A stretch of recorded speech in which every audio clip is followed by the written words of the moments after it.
All right, hello everyone, and peace of Christ to all of you. Please invite your friends and share the link with all friends you have.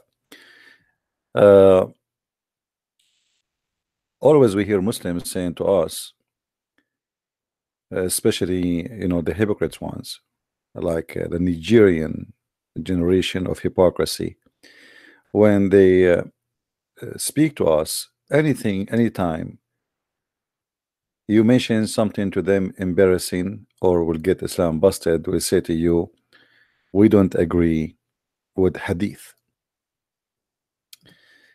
And I find it very, very stupid move from those who say that. The second you hear a Muslim saying, I don't agree with the Hadith, it's mean I don't agree with myself.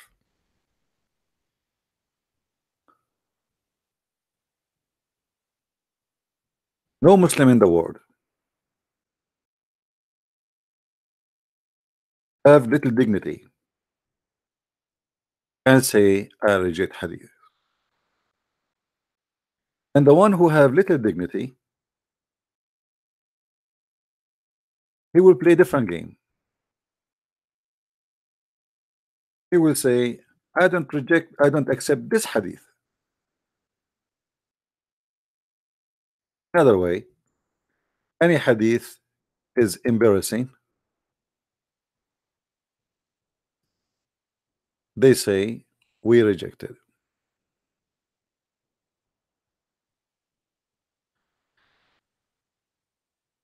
Everybody knows that the real Islam is that you cannot reject what it's called Sunnah, and Sunnah simply is what Muhammad he did and the practice, and he said.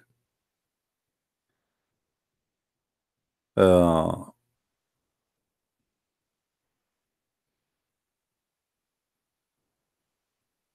fact if you reject the Sunnah, you became a kafir. And there is many, let us say, articles written about these issues, and it make it so clear that you cannot be a Muslim and you say I reject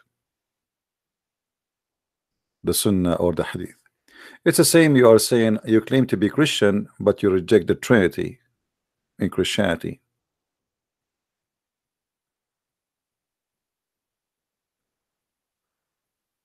The second you say I don't accept the Trinity, then you are no Christian.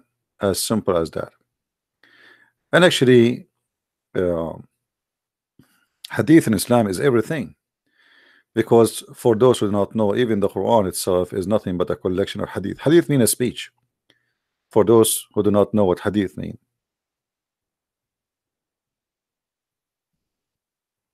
as simple as that. And the Quran itself, you see, I chose this picture actually in front of me in the screen because this picture is like it's like the Quran in your hand. It's kind of a flight of thoughts. It's kind of puzzles, and every Muslim try to make it his own way. So you can fill up those spaces with any letters, fill in the space. And sometimes the possibility it can be endless. It's just about how many words you know in your brain dictionary. The Muslims, when they try to understand their cult, after all the understanding, they come to the conclusion that nobody understands what Islam is about. No Muslim knows who is Allah. No Muslim knows what the Quran is saying. No Muslim can even dare to say, I can explain the Quran. This is why you see the Muslims, after they explain the Quran, they say Allah knows best. And none of those who explain the Quran claim that he explained the Quran. He will say, they call it in Arabic ijtihad, which means I am doing my best, but it's not necessarily to be true. All right, it's not necessarily to be true.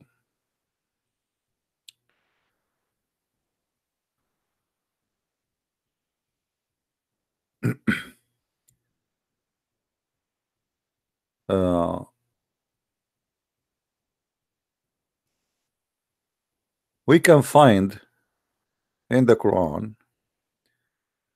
many evidence, and this is actually what the Muslim scholars they use to prove that you cannot reject the hadith. But the important is that lately we start noticing that Muslims saying that even Quran is weak or Quran is rejected. And even they start saying that the Quran today is not authentic in order to avoid problems in this mad book. So now we have Muslims rejecting the hadith, which was not really the case for hundreds of years. But now, because after we start exposing the stupidity of the hadith, right away they jump to deny the hadith and say we don't believe in them. Then we start exposing the stupidity of the Quran. So now generation of Muslims start saying I don't believe in this garbage, but Islam is the truth. So he don't believe in the Quran, but yet Islam is the truth. The Quran, which he have in his hand, is not the guidance to Islam no more. The hadith is just a collection of stupid stories. So how you can be a Muslim but you have no book, you have no prophet, you have no God? Because how you know your God if you believe that the Quran is a garbage book? And if you have the hadith is corrupt as you say, and you cannot trust the hadith, so you don't believe in the hadith, so what is left for you as a Muslim to believe or not to believe? How a Muslim can establish his belief? What will make you a Muslim if you have nothing left in your hand? If we go in the Quran, we will find the following.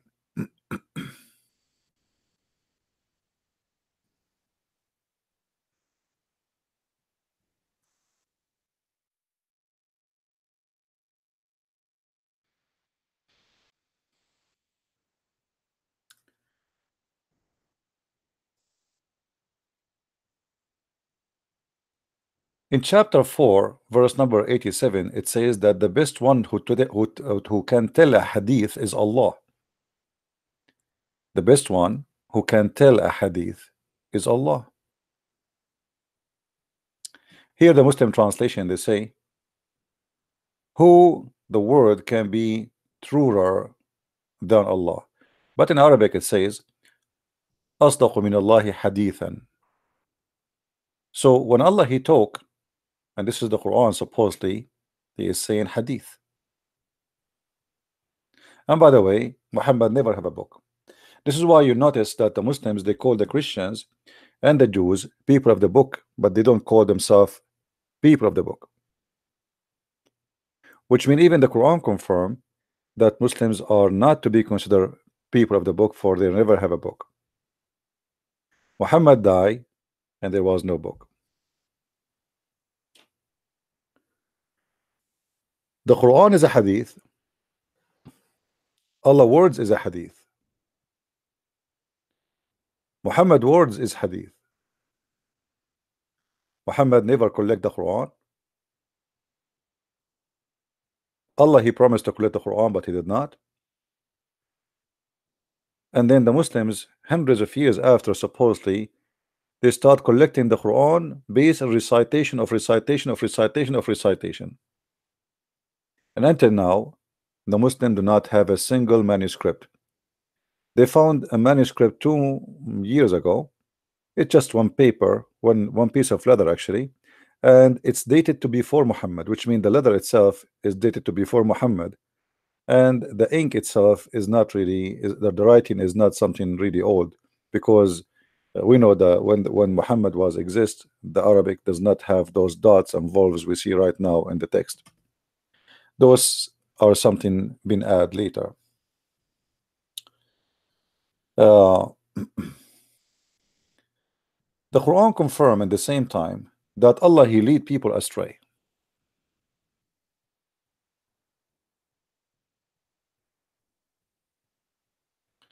And he whom Allah lets go astray, and I'm using the Muslim translation, but by the way, in Arabic it doesn't say the one who lead Allah astray. It says وَمَنْ أَضَلُّ اللَّهِ وَمَنْ يُضْلِلُ اللَّهِ فَلَنْ تَجِدَ لَهُ سَبِيلًا. The one who Allah deceive and the one who deceived by Allah, you cannot find for him a guidance or a way. Here the Muslims, they try to make it look nicer, so they say, and whom Allah lets go astray, for him you can never find a way. And here we ask ourselves, Allah, he brought us a hadith, and then the Muslims, they call it Quran. Why? Because there is a verse in the Quran says the word Quran. So we name all the hadith of Allah Quran, but yet there was no book. Then in that hadith we find that Allah saying that he is the one who mislead people, and he is the one who deceive people, and the one he deceived them, you cannot find a stray for them. And then the Muslim, he says to us that Allah is God. But hold on, how Allah is God, but he is the one who lead people astray, and he is the one who misguide them? What is the position of Satan in the cult of Islam? Who is Satan then? What Satan he do for living?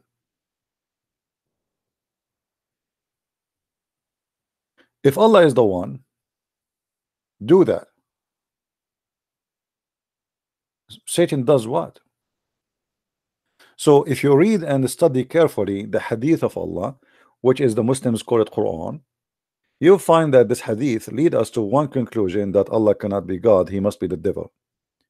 He is the one who mislead, and he is the one who misguide, and he is the one who deceive. And not only that, his deception is extremely powerful to the point you cannot guide the one he deceive. Right?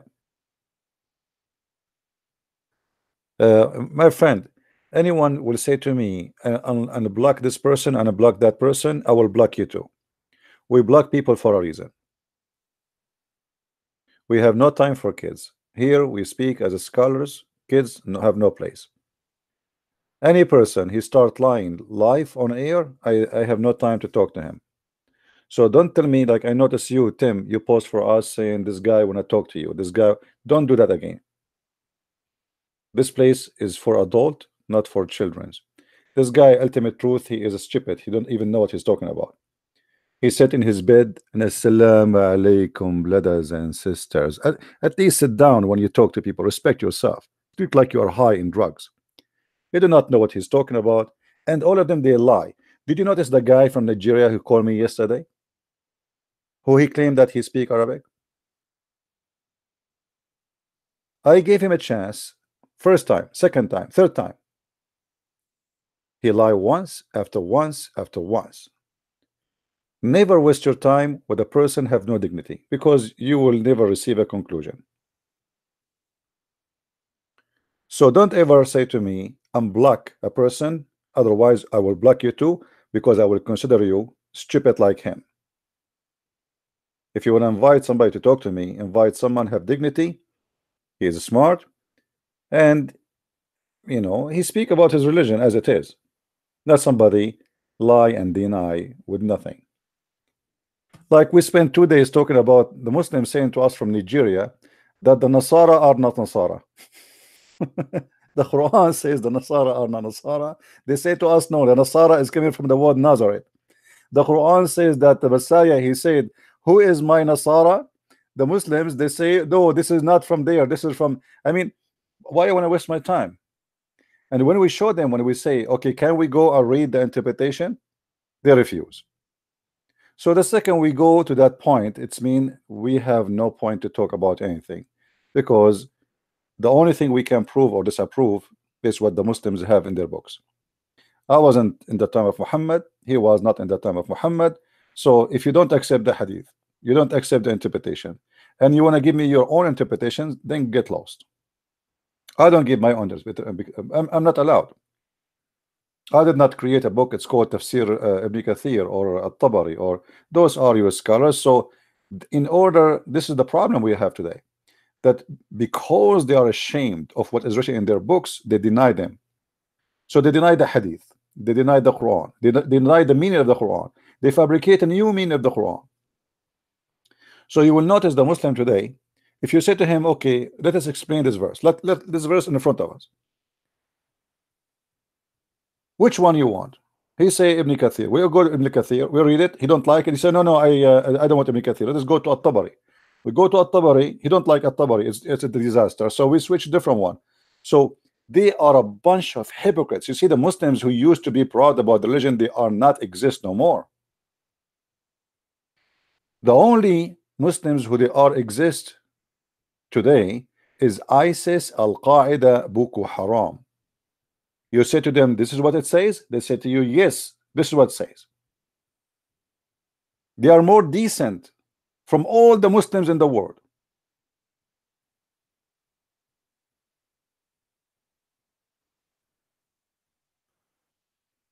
This is the truth.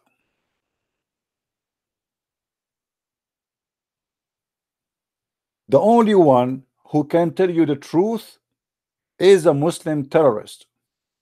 The rest are a bunch of garbage who have no idea what Islam is about, or they try to make it look nicer, which means they are hypocrite, they are liars. And when I say garbage, I'm saying garbage about knowledge. You show him in the screen, you read it for him, you give him the proof, you give him the reference, still he goes and he says, no, I don't accept this. So who are you?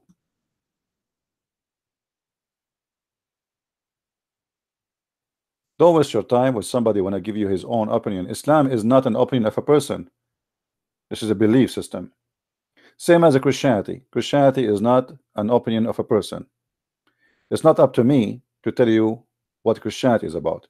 Christianity is already established before I exist, before my birth. So I came to life or not, that will not change what Christianity is. This is why our topic today actually is speaking about that we don't accept hadith. So what do you accept? What do you accept? All your religion based on the hadith, and Allah words himself is a hadith. Not only that, even in the hadith books, which is supposed to be Muhammad he spoke, there is something it's called hadith Qudsi, which is equal to the Quran. Hadith Qudsi, it is a hadith, but it's equal to the Quran. If we go right now and search for hadith Qudsi,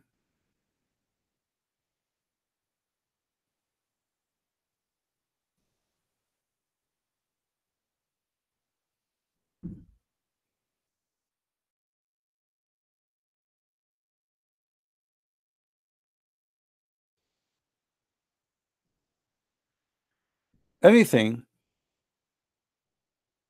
is considered to be hadith Qudsi is considered to be as holy as the Quran. Even those the Muslims start running away from them.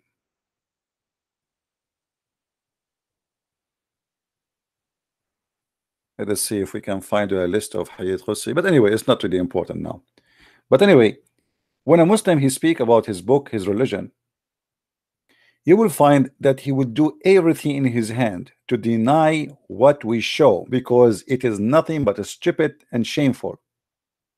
And the only way to save Islam is to deny what we are having in our hand. The Muslims actually, they wish that hadith does not exist. Actually, the Muslims, they wish that 90% of the Quran does not exist. As an example, chapter 27 or chapter number 18, or even the chapter of Al-Baqarah, or even the chapter of Al-Ahzab. I mean, if we take those, what is left of the Quran? Because they are full of fairy tale stories and stupid stories. So what I'm expecting from Muslims in the coming generations, that the Muslims, they will start looking for a new Quran. I will not be surprised if in 50 years from now, the Muslim, they decide to make a big conference and to filter the Quran and to throw all the verses which make Islam look stupid. And then they come with the new Quran out of all those verses which is in the Quran. As an example, today we have a topic previously, if you remember,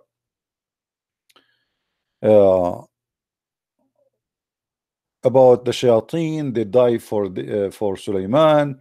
They give him jewelries. He put them in chains. He have a black magic. Sulaiman have a flying carpet. He ordered the wind. This is all in the Quran. The Muslim, they cannot deny it. This is not hadith. So now, how in the world the Muslim, he want to say to us, I believe in a book, and this book is from God, and then we see this book speaking about the most silly, stupid stuff.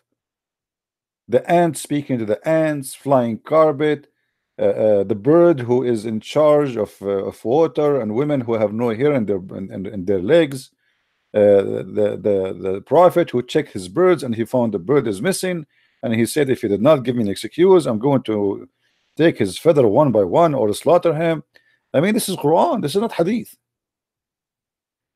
In chapter 39 verse number 23, it says, Allah has revealed the best of hadith. You see here the translate, the word is saying teaching. In fact, it does not say the word teaching, it says hadith. Allahu نزل أحسن الحديث كتابا.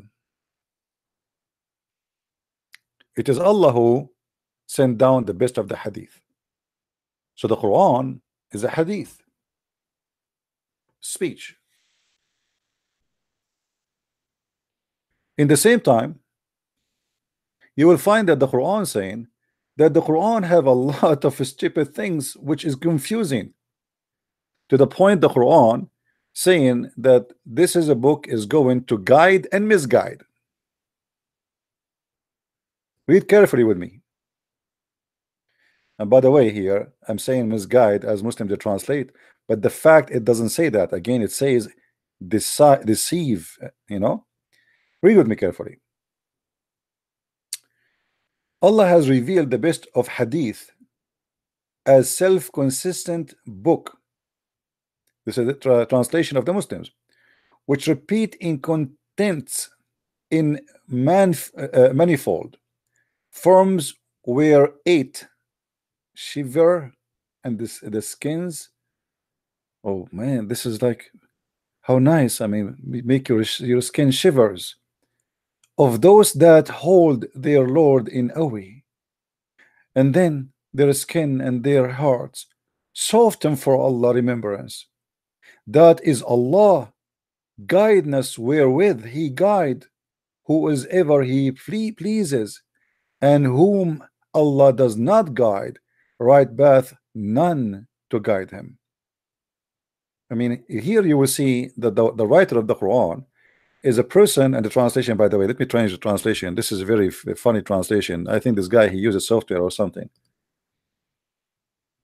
Modudi, doody.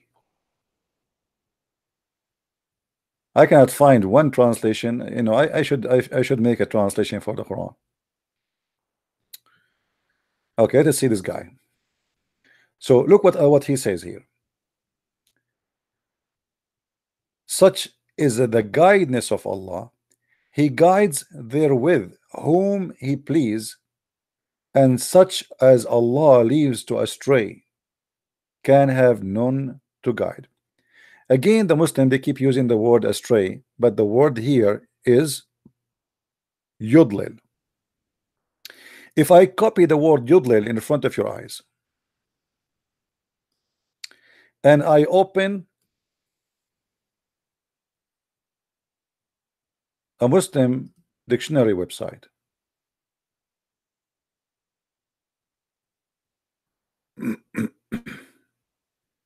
a Muslim dictionary website, and I will put the word yudlil in front of you in the screen. Copy paste. Be my witness. What yudlil mean? Read it.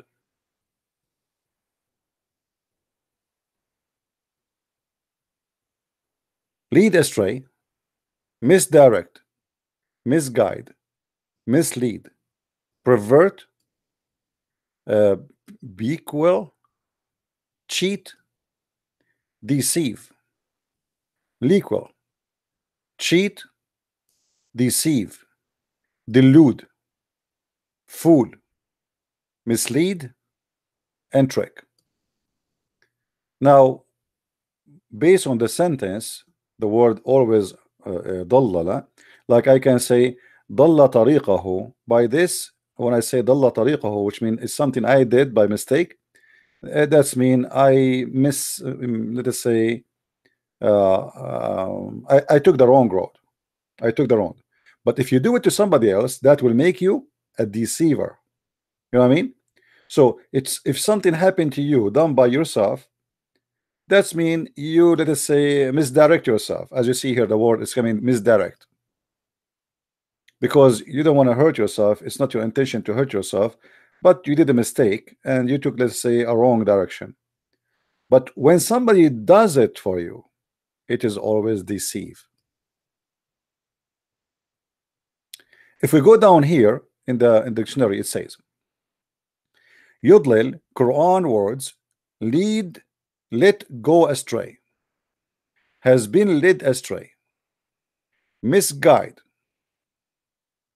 by Allah, misguide by Allah, let go astray, Allah lets go astray, had been led astray, he let goes astray, he led astray, mislead, deludes, misdirect, misguide, means misinformed, mislead, etc.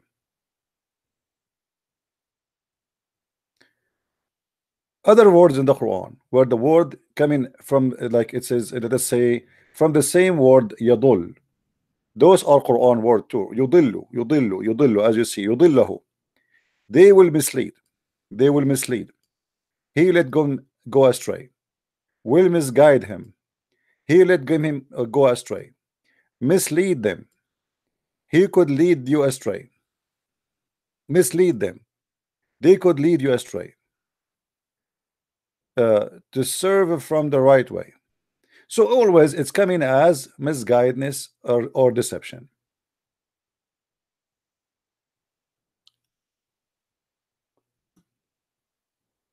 And the Quran confirmed to us in almost every place in the Quran that Allah is the one who misguide people.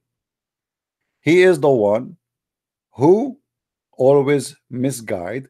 And not only that, the Quran confirmed that if Allah, when Allah misguide, he is the one who guide and he is the one who misguide, which means you don't guide yourself to God, which means it's not you who convert to Islam. If you ever convert to Islam, it's Allah who converted you to Islam. And if you are not a Muslim, it's not you who choose not to be a Muslim, it is Allah who made you not to be Muslim. And for sure this is confirmed with the Hadith too. You remember when we speak about the children's that Allah he created for heaven, a child, even before he's born, even if he died as an infant, he might go to hell, even though he's an infant. If we go in the Hadith, we will find the following as an example.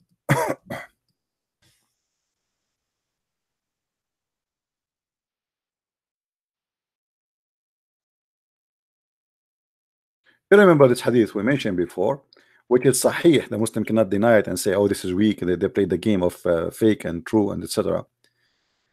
When Aisha, she thought that a child who is born from a Muslim family, who is an infant, he passed away, so she thought he is going to be a bird from the birds of paradise.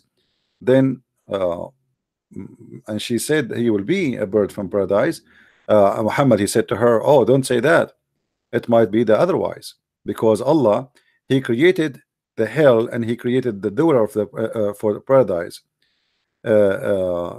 So before Allah he created them, they are already decided where they will go. It's not about sin you make. Allah will misguide you even if you are a baby. Allah misguide you to go to hell even when you are in the stage of embryo, according to Islam. And by the way, according to Islam, the baby is created from the backbone, in case you do not know. The Muslim always they translate, they say loins. I'm not sure what loins mean really. Let me check the dictionary to see what loins come exactly as. The part of the body, both sides of the spine between the lowest flesh ribs and the hip bone. It looked like accurate, not bad. Okay. But you know what I know, I think the backbone is the most, the lower back of the bone is the most accurate translation will be. So anyway, you will see here in the Hadith, Muhammad he confirmed that every child He is already his destiny written before he is born, even before he is created, when he was, according to Allah, because the Quran says that the sperm of the man coming from the backbone, and you will see Muslims later, they will try to delete this verse from the Quran. And already what they can do right now, they start saying it doesn't say backbone, it doesn't say, they try to change the meaning in order to defend the honor of the author of the Quran, which is Muhammad. So here Muhammad, he confirmed that the baby child who is an infant who passed away not necessarily will go to heaven, while Aisha, she thought he will go to heaven because he is a child who never reached the age to commit sin, and he never commits sin, as you see in the story. But Muhammad, he did not agree with that. He says, Aisha, peradventure, it may be the otherwise. Aisha, she said he will go to heaven. Muhammad say it may be the otherwise, which means he might go to hell. But hold on, this is a child who did not commit sin. Why he will go to hell? And he is a child of a Muslim family. So where is the logic in that? The logic is the following: Allah created for paradise those who are fit for it while they were in their father backbone. So it doesn't matter whether you commit sin or not. Even the child who is born yesterday, if he died tomorrow, still he might go to hell because Allah misguide him even when he's a baby.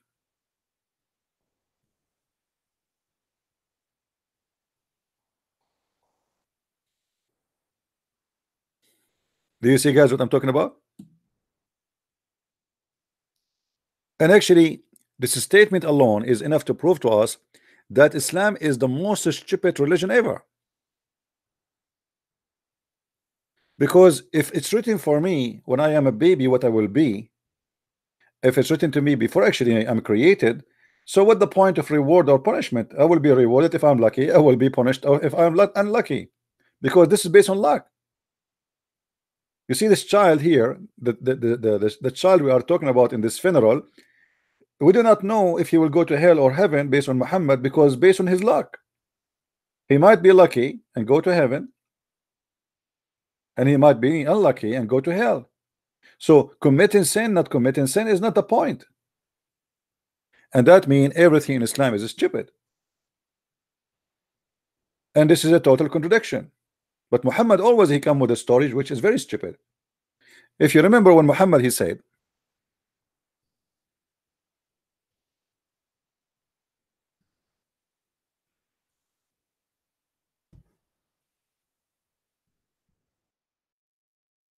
if you don't commit sin, Allah will bring people. He will replace you. And this is a Sahih Hadith too. By him who is my hand, whose hand is my life, Muhammad is swearing by Allah supposedly. If you were not commit sin, to commit sin, okay, if we did not commit sin, what would happen? Allah would sweep you out of existence. So look what happened here. Against all the teachings of those who they call them, or even Muslims, they call them prophet, Muhammad he teach that committing sin is a necessity, otherwise God will destroy you. Have you ever heard of such a cult like this before?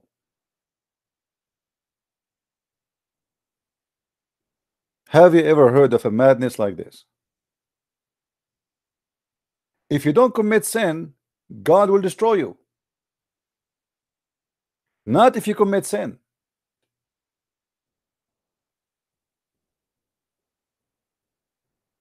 So what Islam is about? How this guy can be a prophet of God? All the prophets of God, they have one message, one warning: don't commit sin, otherwise you will be punished. But here we notice that if you are a child and you are born and you did not commit sin, you might go to hell. If you are born and now you're adult and you don't commit sin, God might destroy you. You have to commit sin. And then Allah, he like one thing about a human being. If you don't commit sin, he would kill you, destroy you, and he would replace you by those who would commit sin. This is the favorite kind of a human being for Allah, the one who commits sin. Why? Because they are the one who made him happy. Because after you commit sin, then you have to seek forgiveness from Allah. And here we understand, we can analyze the nature of this funny God. According to Muhammad, his God is a lonely God. So this is Allah.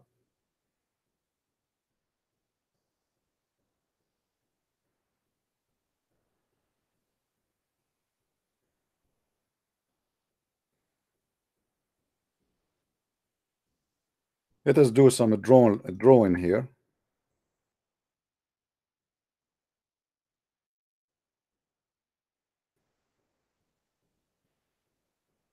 The lonely Allah, this is Allah.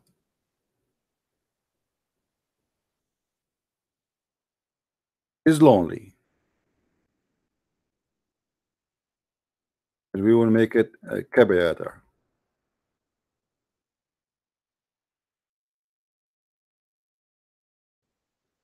And Allah is bored. Allah wanted to have fun. So he created us. And the purpose of creating us is to commit sin.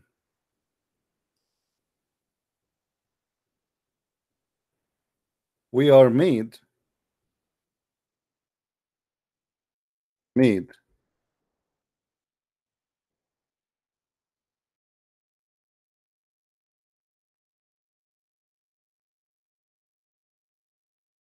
commit sin.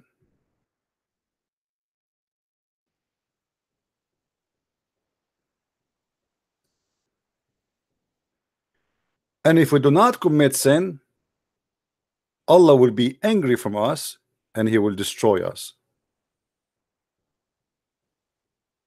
So what we understand, if you don't do sin, you die. You will be punished. But if you commit sin, Allah like you. So the lonely Allah, he need an entertainment program. It's going to be boring that people don't commit sin, because then they will not need his forgiveness.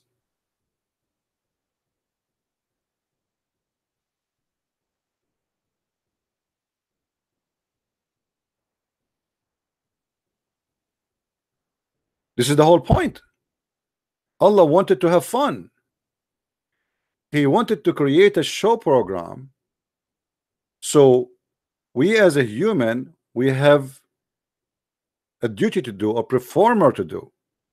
He created us, he sent us there, and he made us commit sin. And if you are not to commit sin, Allah will destroy you, because this is not the purpose of your creation. And he will replace you with people who commit sin, because that will bring nice and entertainment to Allah, so he can enjoy his life better.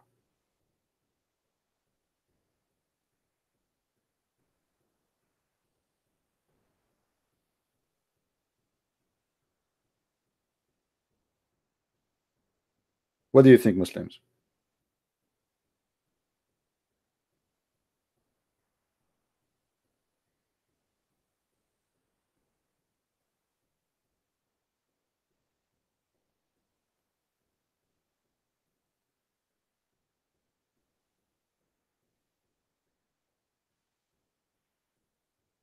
What kind of God you have?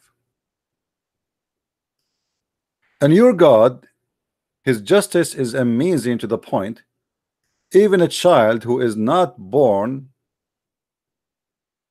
yet, Allah, he decide for him that he might go to hell.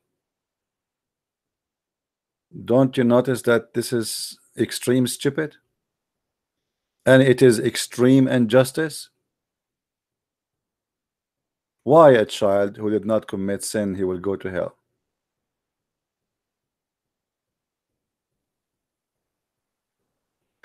For sure, not to forget to mention that your God do not even know where the baby and how the baby is created. So he think that we are coming from the backbone and from the spine.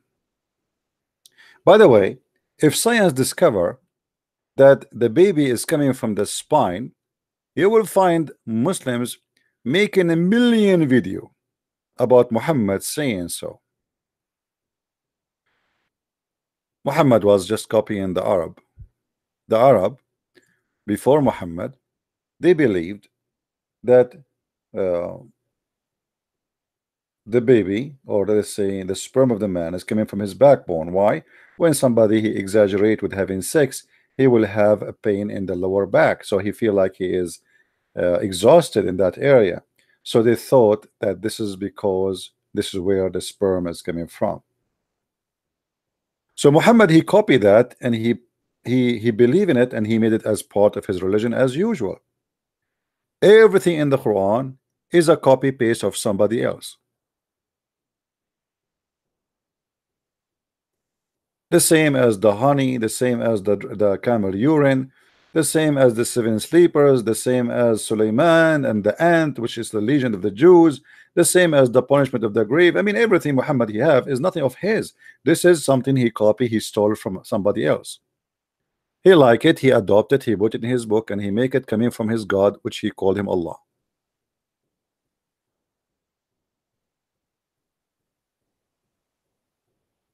So how we can accept such a silly, stupid God to send us such a silly, ignorant prophet? Actually, this is very normal. Silly God, silly prophet, they match. There is no God but Allah, and there is no Allah but Muhammad. This is the same person, Muhammad. This is why they are perfect match in stupidity. You see, I can accept that Muhammad is a man who make mistakes, but remember, Muhammad, when he say anything like this, he claim that he have knowledge from Allah. If you remember,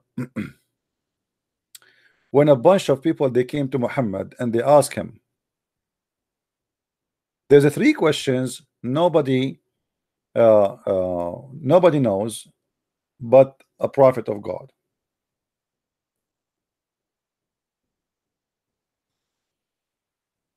Muhammad, he said, after the guy he asked him the question, he said, Jibril just now informed me. Jibril just now informed me. Let us see if we can find the hadith.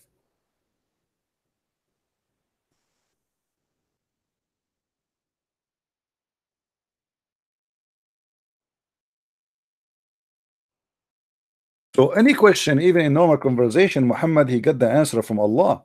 This is not him talking. Read carefully.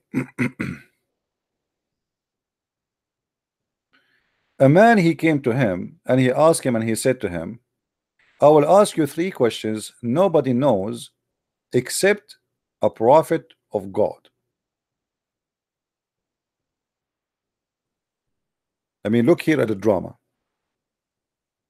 Right away, you will notice that this story is stupid to the point. It is beyond stupidity. Why? The guy saying to him, I will ask you three questions, nobody know the answer unless he is a prophet, but he knows the answer. You know what I mean?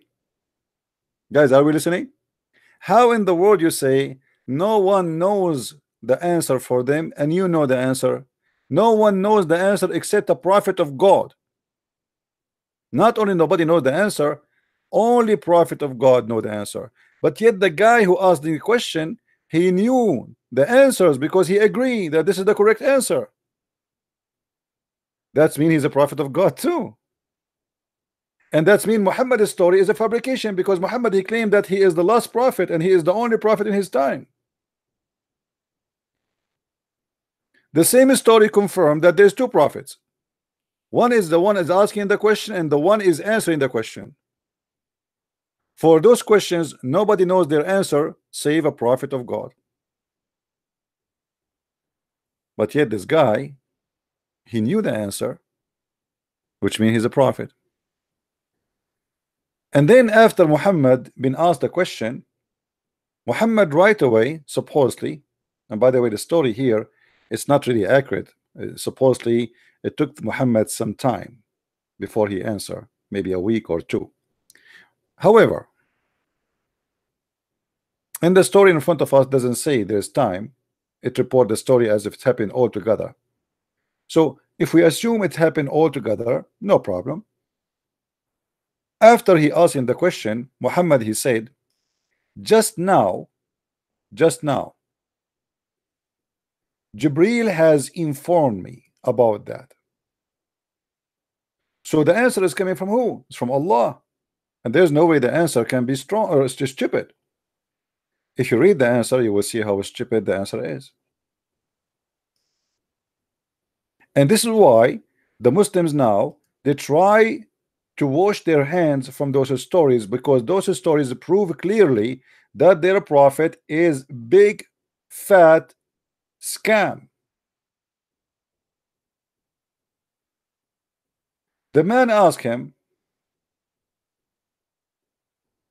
what make the child gender change to be male or female, which means he resembled the parents? Muhammad, he says, Jibril just told me, and this is the answer. And if the man's discharge proceed that of the women, then the child resemble the father. So if you have orgasm first, the baby will be a male boy like you. And if the women discharge proceed that of the man, the child resemble the mother. Now for sure that is nothing but a big fat lie. But now Muhammad, he confirmed that this story and this answer was given to him by Jibril.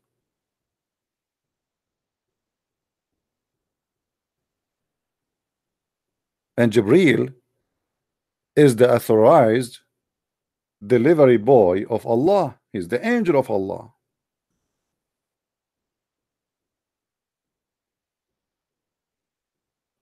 How such a stupid answer can come to existence? How somebody claimed to be prophet of God, he say such a statement, unless he is a false man. So now if I'm a Muslim and I don't want to be honest that Muhammad obviously here is being stupid and he's claiming that God told him, the only solution to get away from this to say I don't accept this story. I don't accept it.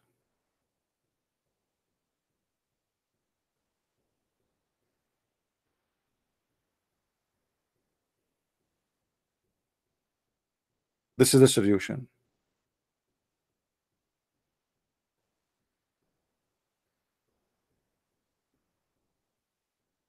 Thank you, my friend Francis from Ghana. We love you too. We love our friends and brothers in Africa. We follow the news of the terrorist attack in your cities. My friend, stay strong. And all of Islam is based on intimidation. They try to intimidate you so you bow down for the God of the infidels, the God of the pagan, the God of the pagan Muhammad, the God of the black stone. Don't let them have fear in your heart, my friend. Stay strong. They try hard by their terrorism, but they will never win. Now, if we are listening, I'm going to open my Skype only for Muslims. Please remember, only for Muslims. So if there is a Muslim want to call, he can call us. Only Muslims. And you will hear yourself how the Muslims go in denial when they see those stupid stories. And right away they say, oh, we don't accept the Hadith. And not only that, even they will say we don't accept the Quran. So what you accept? What Islam is about? What is left of Islam? Nothing. Nothing left of Islam. Zero.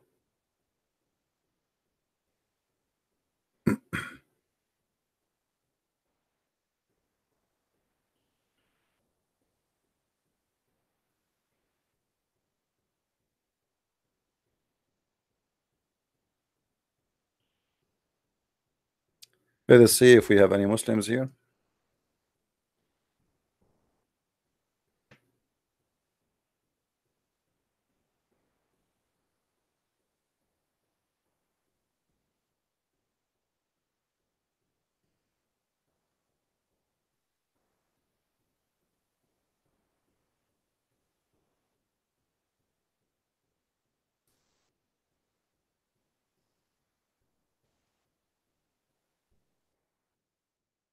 Let's see this person here.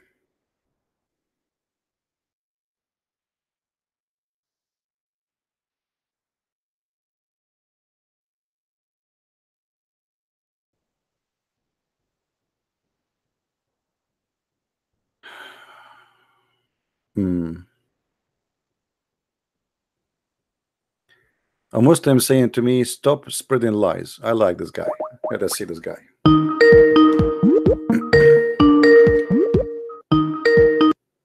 Hello. How are you, Abdul? Hello. Yes, Abdul, how are you? Hey. Hello.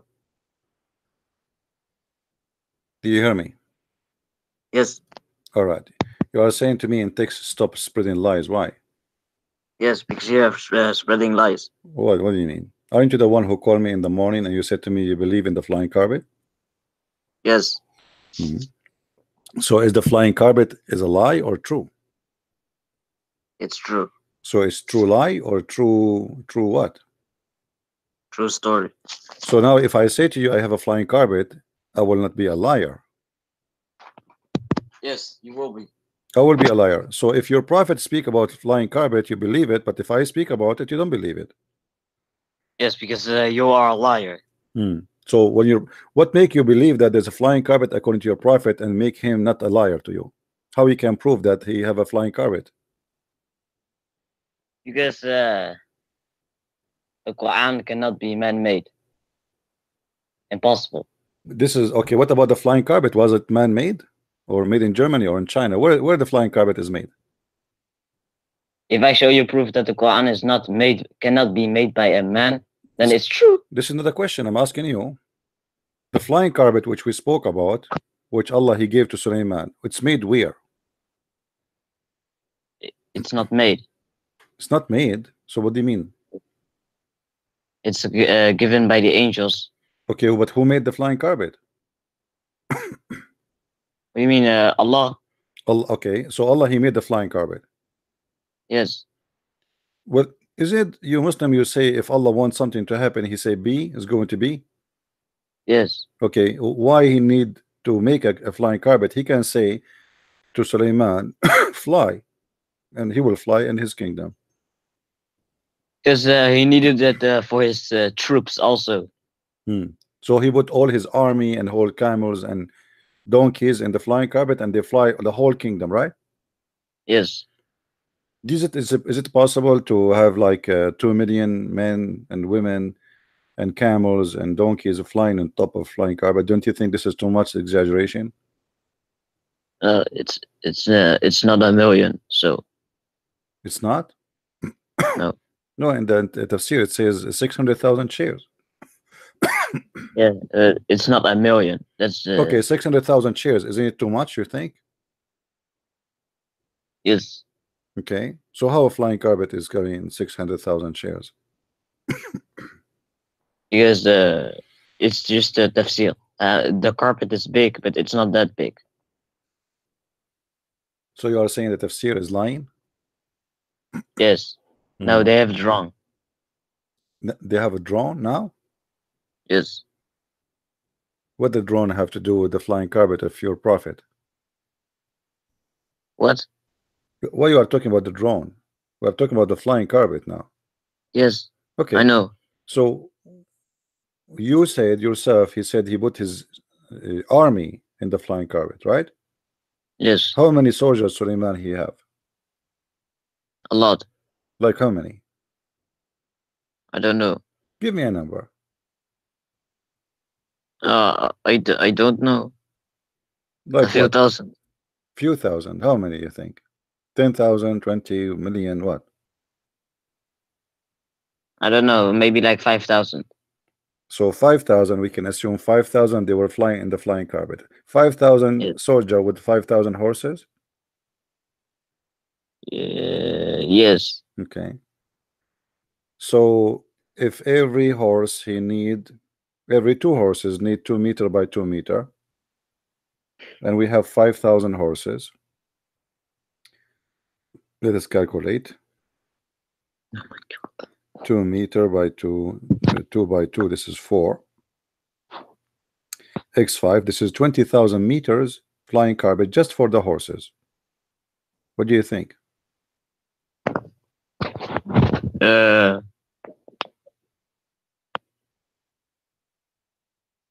Yeah, so what's wrong? Nothing wrong. I mean, this is very, very convincing. The same as in front of us, the hadith, he says that if the women have orgasm first, the baby will be a boy. Sorry, if the women have orgasm first, the baby will be a girl. If the man have orgasm first, the baby will be a boy. This is true too, right? Yes. This is true. Yes. Did you try it yourself Yes. at home with your wife? What's that? Sorry. Did you try that with your wife? I'm young. I don't have a wife. You don't have a wife. Sorry. Okay. Did you ask your dad? You know, you told me before you look like your dad or your mom. What? You yourself. My mother. My mother. You look like your mother. So this is mean according to the prophet, your mother, she have orgasm first. Yes. But this is impossible because the hadith here says that the baby will look like the mother, which means he will be a female. So are you a female? No. Resembling means look like. Oh no, my friend. The definition word of resemble means look like. If I say I resemble a person, that means I look like a person. Okay, what if I show you that this is not what the prophet saying? The prophet, he said clearly that you will be the child will be male. Okay, what if I show you that Allah will decide it to be a male, female? Allah is the one who decide? Yes. Okay, that's mean your prophet is lying. Because here No, your prophet, you're the one who said that. no. You see, you just got your That's prophet one busted. hadith. Hold That's on. one hadith. That's one hadith. What one hadith? That is one hadith. It was 200 years with, written after the death of Muhammad. It cannot be perfect, you know. See, here we go. See, guys, here we go. intention- A second ago, this hadith was good. It was perfect. It's fine. Now he got himself busted. He said to me, I can show you that Allah is the one who decide the gender. Right? Yes. So now, Yes. he, in order to get away from this problem, he says, oh, this hadith is not perfect. So No, yeah, it's not perfect why is it perfect? How do you know? because all in the other hadiths were saying that it will look like the mother. You look like the mother. But according to science, if you let us say it's not about male or female, but this is not what it says. But I will go with you for now. Let us say you look like your mother if your mother have orgasm first. Is that something proven by science or this is stupid? It's logical. It's logical. Yes. Mm-hmm. If I have if my semen proceeds of the woman, then it's logical that my child will look like me. God forbid. You know, I hope not that will not happen. But so if your semen proceed your wife, but your wife have a semen? No. So you just said your wife proceed your semen proceed your wife. No, if mine discharge proceeds of the woman. Okay, the discharge of the woman is what? What she discharge? Milk? I don't know. Orange, I don't know how. juice? I don't know how woman. I don't know how woman called it. I don't know much about women. Well, we can go and ask your prophet because your prophet is an expert. You know, as you know. Isn't it? Yeah. My friend, my prophet doesn't say that woman has sperm. Well, okay, where in the Quran does it say that semen comes from the backbone and ribs? Does it say and or between? So it's one place from one gender. We will go to the Quran. Read with me here carefully. The Messenger of Allah said that the man water is thick and white and the woman water is thin and yellow. Whichever of them come first, the child will resemble the parents. Do you see it? Yes. Okay. So the water of the man, obviously, this is the sperm, correct?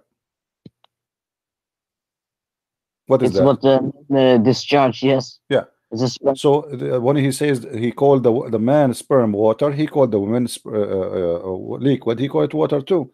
So obviously he thinks that both of them they have a sperm. No, because they didn't have the. Okay, so what is they that didn't yellow thing? What ju- is that yellow thing which is discharge of the woman come out in her private part will make I the don't know baby the look name. the you don't know. Did you ask a doctor I, before? Did you try to ask somebody? I don't know. I don't know the name of the whether of the woman. I only know the name of the man, of course, the sperm, but I don't know of the woman. Hmm. All right. Well, where in the Quran does it say man a semen comes from between from the I don't know. Somebody told me that. What do you think? You do not know? no, it doesn't say that it comes from the breast of the woman. Doesn't say It that. says okay, listen, the Quran says that it emerges between the backbone and ribs. Hmm. It doesn't say that it emerges from the backbone and from the backbone and ribs. Okay, It but we says know. between. Hold on. Okay, but do you see? So it's Hold on, from hold on, place. hold on. You see the word between. The word between is Yes, explained in the hadith in front of us. Do you see the hadith? let me see. Hmm. This hadith in front of us explain what between mean. It's between the liquid of the man and the liquid of the woman. So liquid of the man is coming from his backbone, and the liquid of the woman is coming from her ribs. Let me see. Hmm. No, it's not saying that, It doesn't say my that. friend. The Quran does say that it emerges between. So it's one Okay, I will place show of you. one. I will show you. Okay, I will show you. Here we go. Here we go. Read. This is different hadith. What do you say about this one?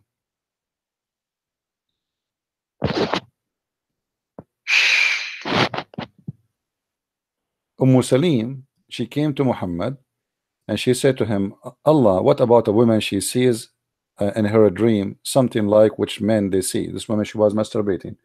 Muslim women, they always do that. And it's halal, you know, using zucchini or cucumber.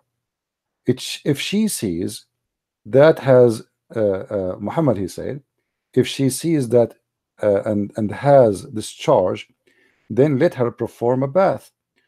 Salama, the wife of your prophet, she said, O Messenger of Allah, does that really happen? That's mean, I already read that. yeah, that's mean the prophet wife, she never have discharge. I wonder why. Yeah, Looks but like this your is not the prophet is topic. not using the right private part. He is using something else. So he said, This, yes, the water of the man is thick and white, and the water yes, of the women is thin and yellow. yes, Whichever of them comes first is going to make the child, you know, resemble the parents. So yes. your prophet confirming here that No, no, no. Listen, do women have a water? Yes or no? Yes, right? When they discharge.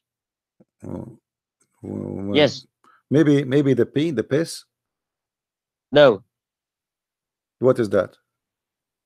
God, look, both women and men have discharge when they. Yeah, but your prophet saying the women water is yellow, right? Yeah, So he doesn't what say is that sperm. yellow? He doesn't What say is sperm. that yellow? I mean, I don't know how you call it. I don't know much about women. hmm, maybe she have an infection. Maybe the wives of Listen, Muhammad and the fam and Muhammad he never met a wife. Maybe he made them have infection because why their water is yellow? What is that? that's the sperm. Maybe it's piss. No, So you just said that women no, of have a the man, sperm. of the man, of the man. No, you just said. I said what? Why it's yellow? You said this is the sperm. I, I thought you said men. No, I'm talking why it's yellow. Yellow. The women is yellow. Okay, but now let's go to the Quran. Okay, hold on. And, Before we go to the Quran, 86. before we go into the Quran, here we go. Before we go to the Quran, because we are trying to make a connection here. Uh,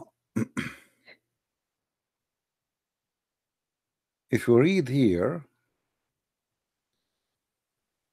you will see.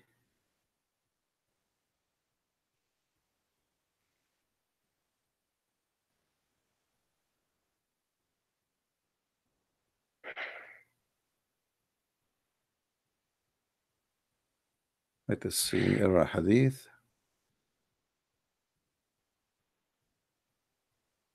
All those hadith are saying the same, but we want to show you something more clear. No, but the Quran describes the semen reproduction in one place of one gender. The semen is coming what? It says the semen comes from between the backbone and ribs. It doesn't say and the backbone and ribs. Okay, the backbone of who? The backbone between the backbone and ribs of a man. Okay, hold on. I will go with you. So you are saying Because it's not, the Quran does not say anything about the women, correct? You are saying no, that. because it says between. It says one place of one gender. Okay. Let's see. I'm going to show you something in the screen, and I want you to explain to me.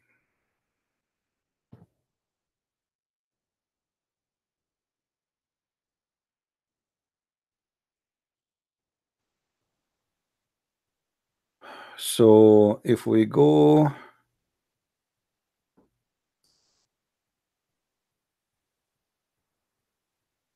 this is the human body as we see in the screen. Do you see the screen? Not now.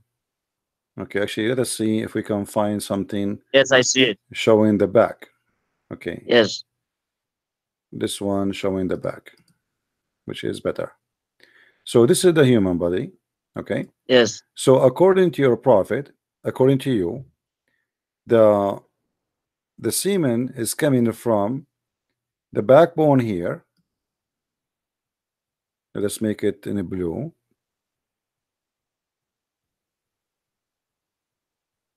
Or black. From this area. And then yes, from the ribs, the ribs, and then from the ribs here. Between the ribs. Taraib is here in the location of the necklace. No, listen. You have a misunderstanding. It doesn't say it comes from between the backbone. It says it comes between the backbone and ribs, between right there. But the backbone is here in the back.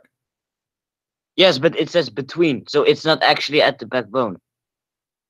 Okay, I'm going with you from between, but here the backbone starts here. Yes. Okay, and now then we have the location of the necklace. What make the sperm coming from between this and this? What does that mean? It doesn't say that it comes from the back and ribs. It says between. Okay, I'm going with you. I'm going with your lie. You know, because the Quran, because the Quran says clearly that because the word taraib, my friend, it is a name for the bones of the women. The women. It's not. My friend, it says between. It's describing. I know, but the word taraib is a word in Arabic for the ribs of the women, and specifically for the location of the necklace. Do you want me to show you that? Do you speak Arabic? No. Do you know somebody speak Arabic? Yeah, but it says between the backbone and ribs. My friend, why you keep repeating yourself like a recording machine? I'm saying to you, if I show you that the word taraib mean specifically the location of the necklace of the women, specifically, not anywhere in the bones, only where you see where I point the arrow there. It is between, like down the neck. This is where the location of the necklace. This is taraib, which means it's the last bones, is the last bones of the ribs from the top. So when the Quran says from the backbone and the taraib, no, it says between. Between. Because this is why. Yeah, if it's between, then it's, if it says between. Let me ask you, who is the scholar who you consider him your best example to follow? Myself. Yourself. That's amazing.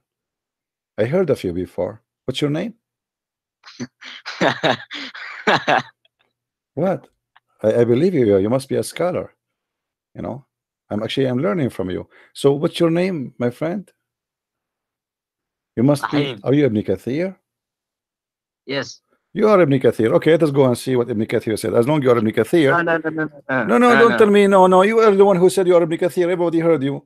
So now we go. No, you see, you are in trouble now. You said you are Ibn Kathir, and I believe you. I am naive, and I believe you. And you are sexy, and I know it. You're like Zakir Naik. So now we will go to Ibn Kathir. This is the chapter. No, don't, friend. You cannot. You are the one who said yes. That's mean you accept Ibn Kathir. Don't tell me. Don't friend me now. I'm going to get you busted. I you know. My friend, no. This is Ibn Kathir. This is Ibn Kathir. Hold on. My friend, Don't make show me what hang up Quran on you. says. Be honest for a second. You Muslims are a bunch of scam. Go, here we go. Read with No, me. you are a scam. Read You with are me. Read lying. with me. Read with me. You are Read with me. Read with me. It says between. It says Okay, between. read with It's me. describing Okay, one place. read with me. Read with me. What it says. It doesn't say and backbone My and friend, ribs. It read says with me. Read with me. Mr. Ibn Kathir, this is your book. no. Read it. Listen. It says here that in the Quran it says between. So it's describing one place. My friend, aren't you Ibn Kathir? You told me you are Ibn Kathir. You were lying to me? Oh yes.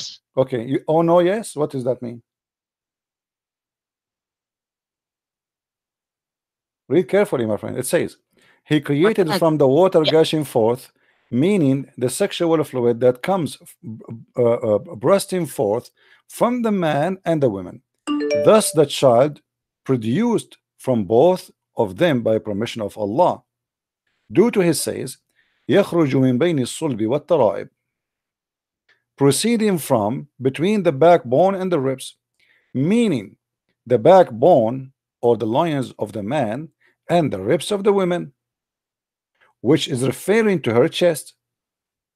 As Shabib said, Bin Bishr reported, Ikrama, etc., he said from Ibn Abbas, he said, يخرج من بين الصلب والترائب, proceeding from between the backbone and the ribs, the backbone and of the man and the ribs of the women. It is the fluid is yellow and fine in texture. The child will not be born except from both of them, i.e. sexual fluid. Concerning Allah statement, إنه على رجعه لقادر, verily he is able to bring him back to life. So now we got the answer in. So what do you say? Listen. Does the Quran say that? Yeah, the Quran says that. What do you mean? Because my friend, that's a big difference. Because the saying Quran, you see, Abdul, the Quran used the word taraib. It says between. So no, taraib is not ribs. Taraib is the location of the necklace on the woman's chest. No, you're lying. Okay. See, you're lying again. Well, okay. Thank you very much for your call. Next, who is next?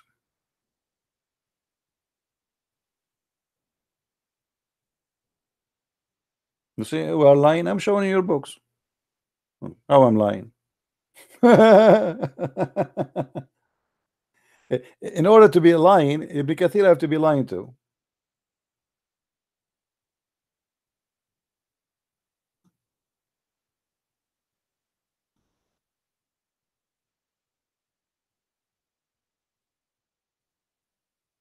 What do you think, guys? This is the Quran. So now what the Muslims will do? They will say now the Quran is corrupt. The only way to avoid the stupidity of who they called him God, they have millions of videos about science in the Quran. I mean, read my books, the one I made about this stupid book. You will die laughing. They corrupt the meaning of the Quran with no shame, just in order to deceive you and to make you believe that the Quran is not a stupid book. Not only they try by corrupting the meaning, they hide the stupidity of the Quran, but in the top of that, they try to make it fit with science, which means the corruption have two directions. Corruption in the translation, corruption in the interpretation, and corruption in the Quran itself words meaning.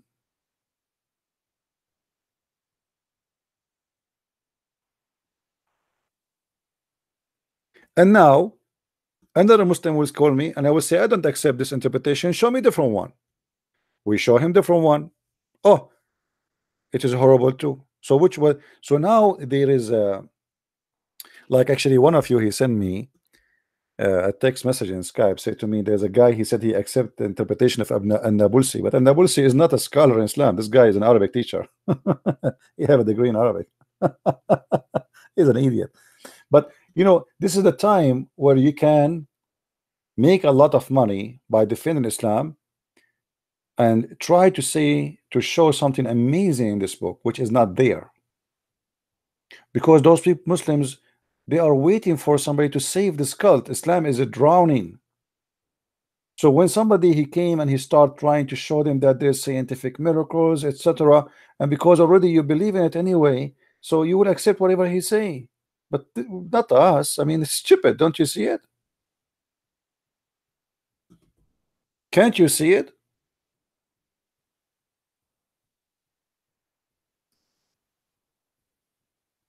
How in the world this is the book of God?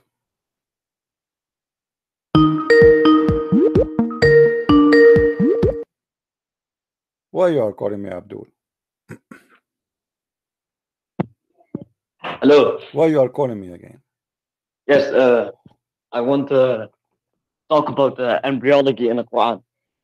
But this is here we go. The Quran has just told us the secrets, everything here. In chapter 23, verse 14. Mm-hmm. Okay, chapter 23, verse number 40. Are you sure you want to go there? Yes. Okay, guys, be my witness. He is the one who yes. chose the verse. Okay, but don't Yes. say I don't want to talk about it no more. So you promise me? I promise. Okay, chapter 23, verse number 40, right? Yes, and we are going to go to the Arabic dictionary for the meaning of Allah. Okay, no problem. Okay.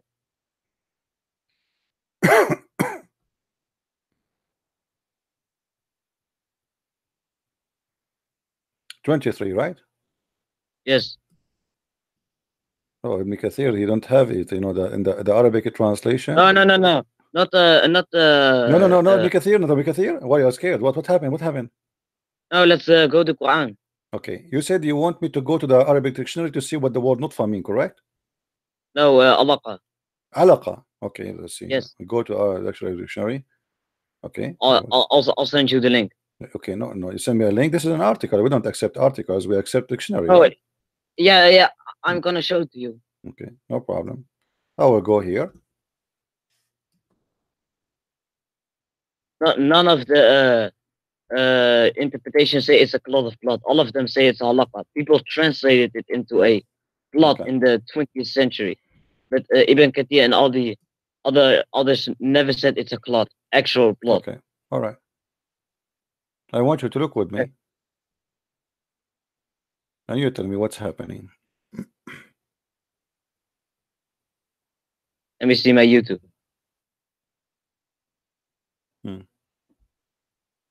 Do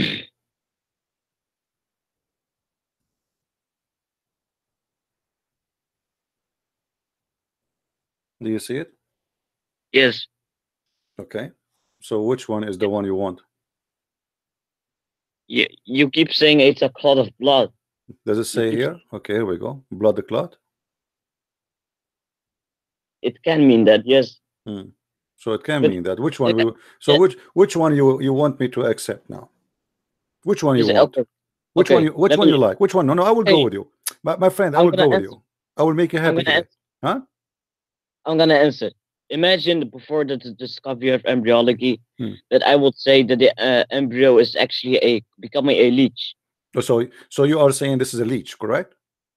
Yes. Okay, but this is okay. No problem. I will go with you guys. Did he say a leech? Did he say a leech? Yes. Be my witness. Okay, that's mean prove that your God is stupid. Why? Let us go and see. You are the one who said, guys, did he choose leech? Not me. He is the one who chose leech. Okay. I mean, I'm going. Okay. Hold on. You know, I'm going to go with you, my friend. Here we go. Okay. So now we have a leech. What is the leech? I'm going to replace the word congeal the blood because you don't like it with leech. Is that fine? Like, because that will make you happy, correct? No, it's the truth. Yeah. Okay. So I'm going to put the word leech here instead of the word congeal the blood. Are we good with that? Yes. Okay. So we put the word leech here. But what is the one became a leech? It is the sperm and the egg, and the egg okay. leech. According to which donkey in science he says to you that the sperm will transform to be a leech? Oh, the sperm will go inside of the egg and it will be gone, but the Quran doesn't have to be that detailed. But no, it's giving details. It's giving details. It says we made the sperm into leech. Yes. Okay, and then the leech became A fetus. According to Yes. your Muslim translation, you want loom or fetus? Doesn't say fetus Loom. here. It says loom. Okay. So according to science, the sperm will become a leech, and then the leech will become a loom. Leech will become a loom. Yes. And then the loom will become bones. Yes. And then the bones we close them with the flesh. Yes. My friend, your God is a certified donkey. He got a degree like Zakir Naik now. Who in the world wanna believe in such a garbage? No, but I keep hear you saying that it's a cloud of blood deceiving the Muslim. Guys, did I say blood? No, it's not me who's saying that. It's in front of you. You see? You say No, I'm deceiving it's the Muslims? No, I'm not deceiving anyone. Here we go. Even your scholars, they are translating it as a congealed blood. Do you see it? yes, the Do you see it? Arabic people who speak Arabic, like Shakira, they all translate into a cloud Okay, because they what about the interpretation? Why the interpretation agree with me? If I am lying. no, no, because all the interpretations they are not translated into English. People in the 20th century they translated that, not the Ibn Kathir Okay, and no all the problem. I other. can show it in Arabic. Yes, it is alaqa. No, Yes. it says their blood. Alaqa No, it is doesn't blood. say. My friend, No, my friend. alaqa can mean Anyway, blood, but even after we change the word congealed blood to the one you like to be leech, still the Quran is stupid. no. What do you mean no? There's nobody believe that the sperm will transform into to a leech, and then is going to be a Okay, baby. According to you, the sperm will be a baby at the end of the day. Correct? okay, okay. Wait, let me do this. Don't According tell to me. you, Don't tell me. Okay. According to this verse, the sperm is going to transform into a baby. Correct? yes. Okay. No, And how that happened? no. It's in the development. It's in the stages. Okay, But no listen, problem. It took stages, but what is the first stage? It's a sperm. The sperm will transform into a leech. You are the one who told me that. You forgot. yes. Okay, so sperm became leech. The leech became a loom. The loom became bones. The bones we close them with flesh, and that's it. Bingo. We have you. No, then we developed it into another creature. That's it. You became a creature. That's it. You're done. No, no, no. Then it says then we developed it, meaning it's still in progress. No, that's it. He closed No, you. because in Hadith it says that after it becomes a loom, then Allah will decide it to be a male or female. Then He will breathe His Okay, spirit. okay, guys. So after you into it. are a loom and he closed you with the bones, Allah decide that you are male or female. No, That's no. After you become a loom, and then your soul will be breathed into you. So then you become a male or female. And in the Quran it says that the last stage is that Allah will develop humans into another creature, meaning He will cause the body parts to grow. okay. You know. So Like that. according to you, according to what about the way your prophet, he said that after he finished your creation, Allah he decide if he is male or female, correct? No, it's during the stages. Yes. Okay, let us see. No, let us see. Here we go. Yes, it is. Yes. Let us see what your prophet said. I hope you My will not friend. say. I hope you will not say he's liar. And come on, show respect. Show respect, Yeah. please. Okay, Yeah. don't. But even if it's a clot of blood, it's still correct All right. because in the second week, the blood vessels begin to form inside the No baby. problem. So it's Okay, no, yes. can you read it with me? Can you read with me this hadith? Oh my God, this guy. Don't say my God. Say oh my Allah, please. Respect yourself. Don't insult. Read it, please. When a travel semen remains in the womb for 40 No, days. read. What is I want people to hear you. Come on, read. When the drop of semen remains in the womb for 40 days, the angel comes and says, Okay, "My hold Lord." on. The drop of semen will stay in the womb for 40 or 50 days. Is that accurate?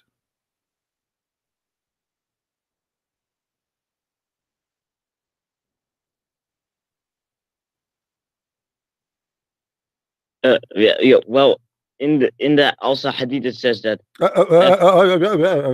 Come on, it's clear. Your prophet said the sperm of the man will go to where? To the womb, and it will stay in the womb for 40 or 50 days. I never heard of a sperm going to the womb. What the sperm is going to do in the womb? Having dinner there? Secondly, is going to stay there for 40 or 50 days? What the sperm is doing there? For vacation? Yes, but in the other hadith it says that after it becomes a sperm of 40 days, that Allah will give the lump a shape. No problem, no problem. But so you agree that your prophet, he said the sperm will stay in the womb for 40 days, correct? Can you let me finish talking? I'm letting you. I'm asking you. Is that? Do you agree with that? That the Yes, sperm? I agree. I agree, but let me finish talking. Okay. No, I will let you finish. So you agree that the sperm will stay in the womb for 40 days, but this is stupid, my friend. What do you say? Well, there's a other part of this which sounds accurate because it says the semen remain in the womb for 40 days. But when you look at the semen, then he says Allah will give it a shape. But when you look at the embryo at 40 days, it's like already having a shape. It's one part is miraculous, but one part, according to you, is an error, right?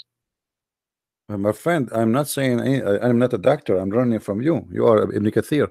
So here, your prophet saying that a drop of a sperm, not semen. You see here they put the word semen between two brackets. It doesn't say that.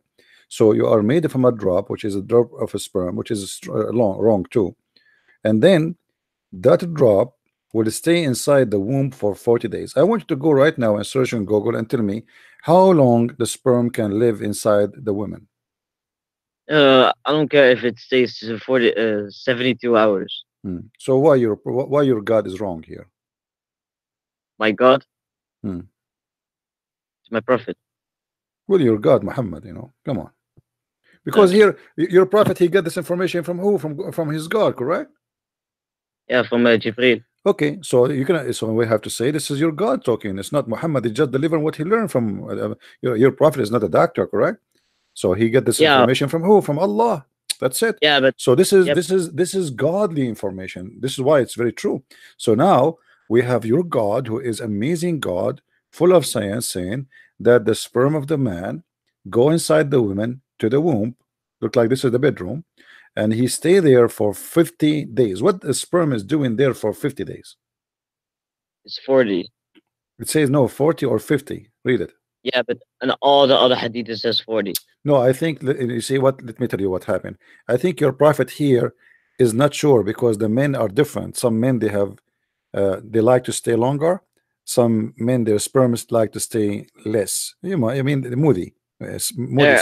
Yeah. So your prophet here is making it clear that it's either 50 or 40. However, why? I'll send you a link. No, I sent you a link. Don't send me a link. No, I'm asking you for why the sperm is staying there for 40 days. Muhammad says after 40 days Allah will give it a shape. Can you please click at my link? Okay, so the sperm after 40 days will receive a shape. No, the embryo. What the embryo? It's a sperm. Yes, but Muhammad says after it becomes a what's called a sperm, after that Allah will give it a shape. So the sperm after 40 days is going to have a shape, correct? No, not the sperm. It will be gone. What do you mean? It says here it's going. The sperm will go for 40 days. It's still a sperm. Can you click at my link? Let me show you another hadith. Maybe this one will explain it more to you. Read this one for me. Read this one. Read this one for me. Read this one for me. I can't read. Well, are you illiterate like your prophet? Come on. Read it. Allah the exalted and glorious has appointed an angel as the caretaker of the womb, and he will say, my Lord, it is now a drop of semen. My Lord, it is now a clot of blood. My Lord, it is now become a lump of flesh. And when Allah decides to give it a final shape, the angel says, my Lord, will it be male or female, or will it be an evil or a good person? So what do you understand from this? What? What do you understand from this? What do you understand from this hadith?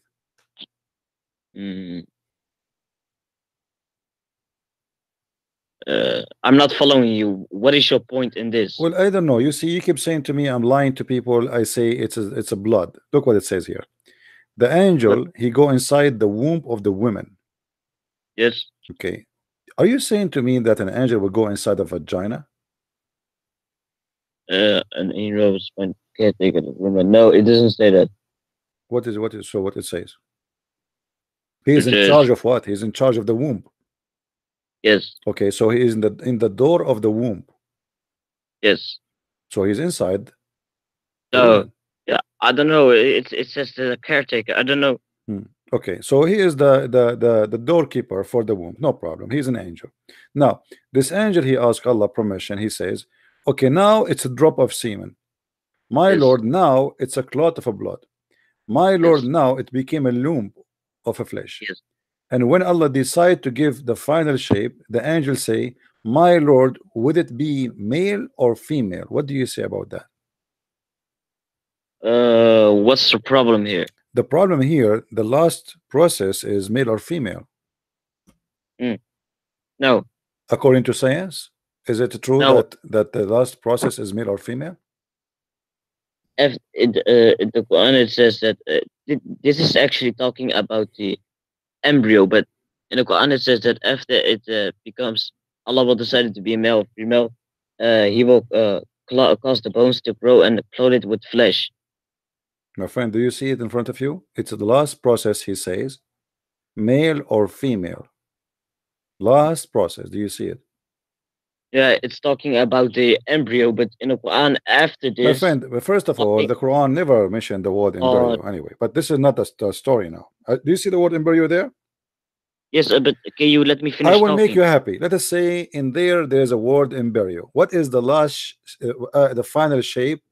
After he reached the final shape, Allah, he decided to give the final shape, right? And then the angel says, oh Allah, male or female?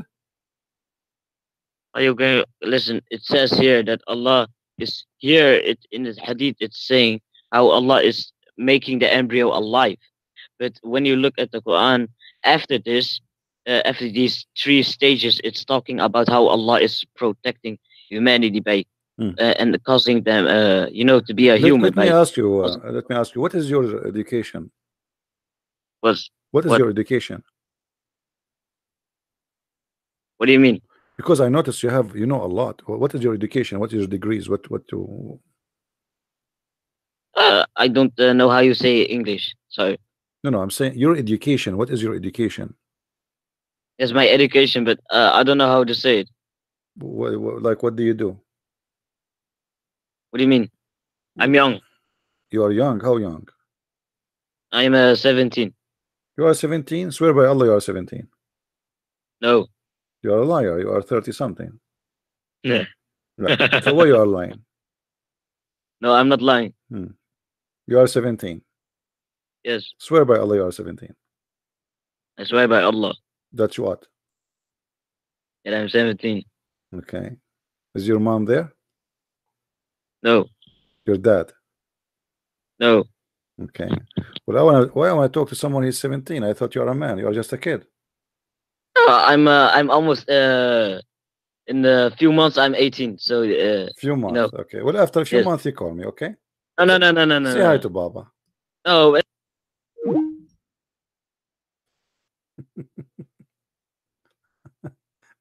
Now he became 17. All right. Don't call me. Don't call me. I will let you talk to me later. Don't call me. Let us see. This guy is trying to call.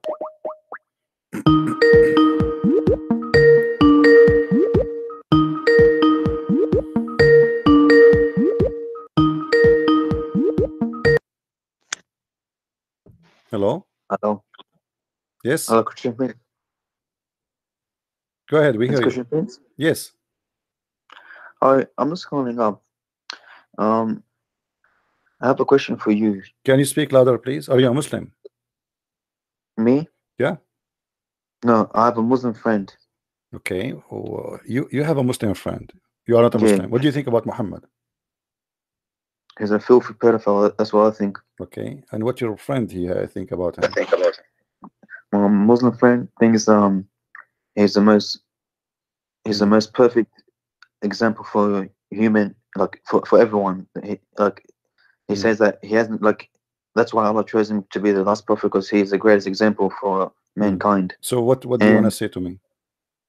I just want to say, can you like just prove that, like prove to my friend? I want to, because I was telling about you, that that you expose Islam and all the false educations that Islam has. Can you just prove and show where Muhammad committed sin? He had multiple wives, and he used to repent, I think like 50 or 70 times a day. You used to what? He used to repent.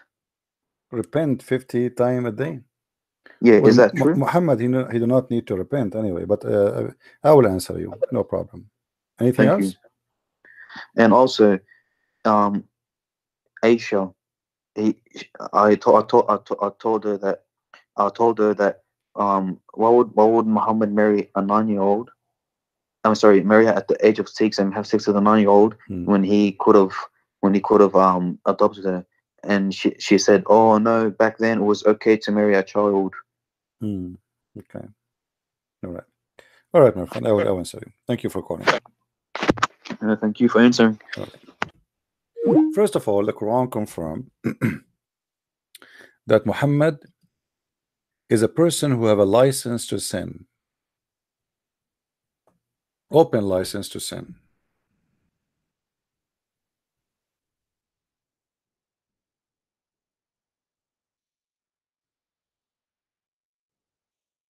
And this is a license only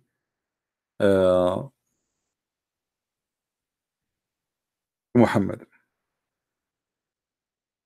not to anyone else.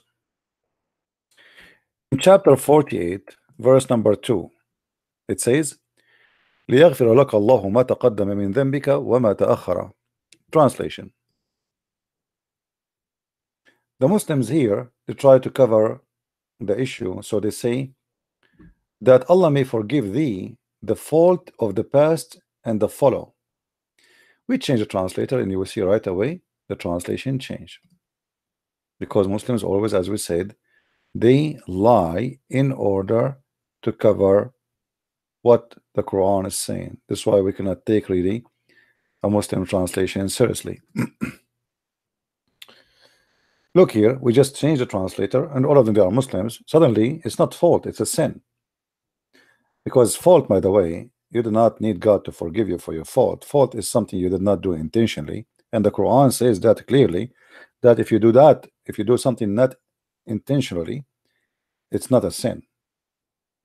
It's not. As an example, if I'm driving my car and I hit a man and the man die, this is not intention. This is not my intention is to go in the highway to go to work or home. So I killed the man. It's not a sin. The man, he died, yes, but it's, I didn't want to kill him, so I'm not a criminal here.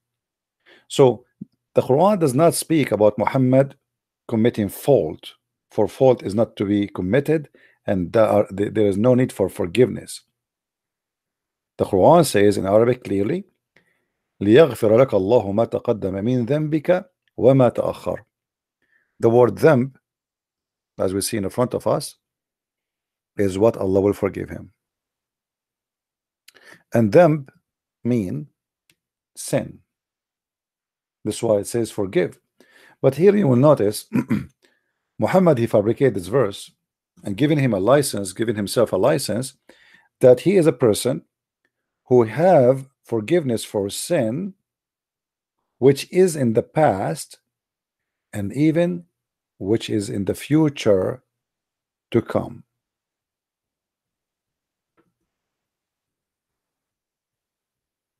However, that will be a contradiction with different verse in the Quran, where Allah says to Muhammad, ask Allah for forgiveness, which mean he is a sinner, but how you say to him in one verse, I forgive you for the past and the sin to come, and then you say to him in different verse, ask for forgiveness.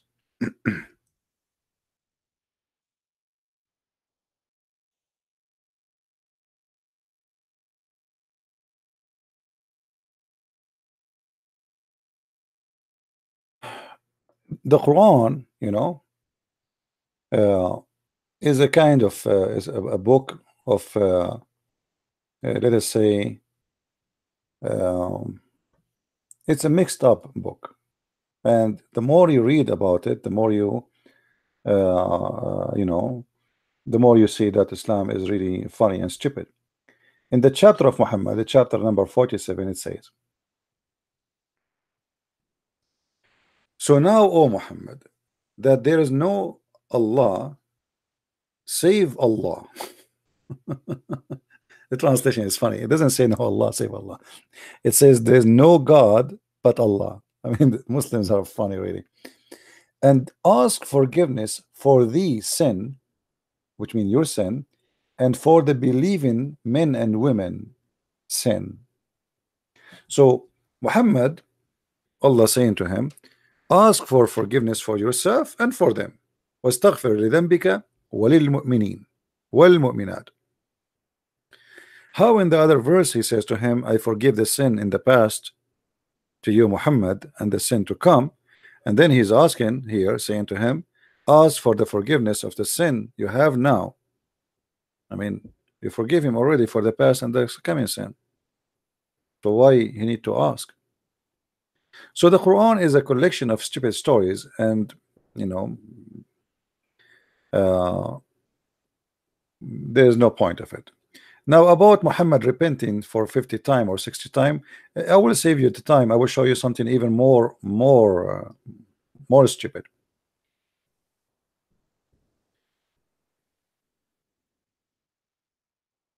Why Muhammad is going to go to heaven?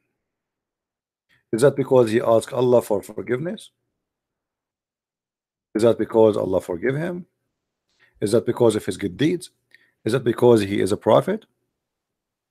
Read carefully with me. Muhammad says, there is none amongst you whose deed alone would attain salvation. And actually, if you read in Arabic, it doesn't say alone.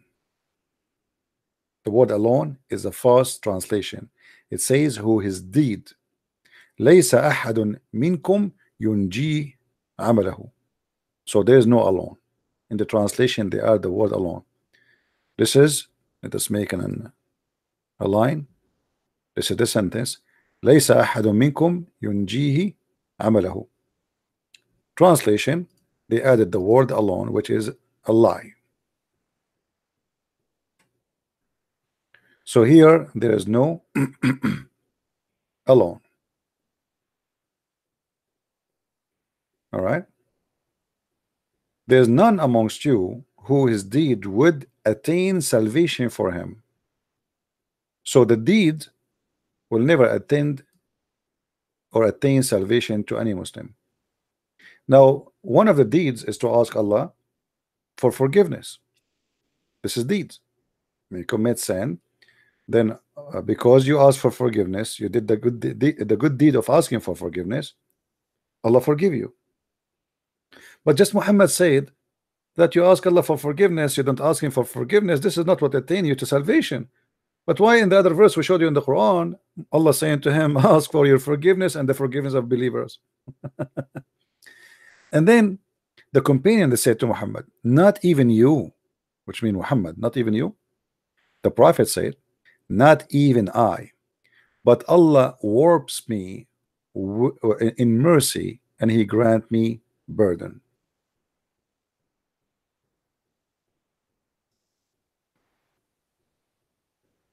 So deeds in Islam is a big fat lie. None of the deeds Muslims they do. Prayer is a deed.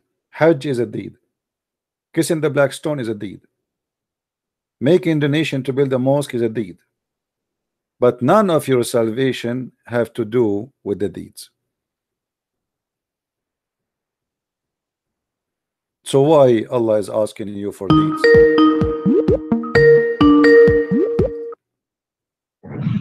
Hello? Christian Prince. Yes. I already text you about sorry, I'm a Christian, but I have a friend to tell that if the can you go to the story of Waraka and Khadijah? Okay, what about it? And then if there is a sentence like Waraka didn't finish yet about the his writing. I understand what? So when Waraka died, Yeah, he has now finished yet, right? yeah. So what the source? Muhammad took gospel and Torah. All right, I would answer, my friend. That's all. Okay, thank you. All right. Yeah, that's all. Okay, thank you. Thank you a lot. This is the hadith in front of us, Sahih al-Bukhari, and we show the reference so people will not say we are making things up. Hadith number 6982, book number 91, according to the reference. You will see here that the first one who introduced Muhammad to God is Waraqah.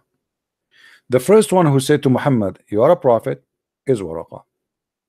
The first one who was able to understand what the angel said to Muhammad is Waraqah.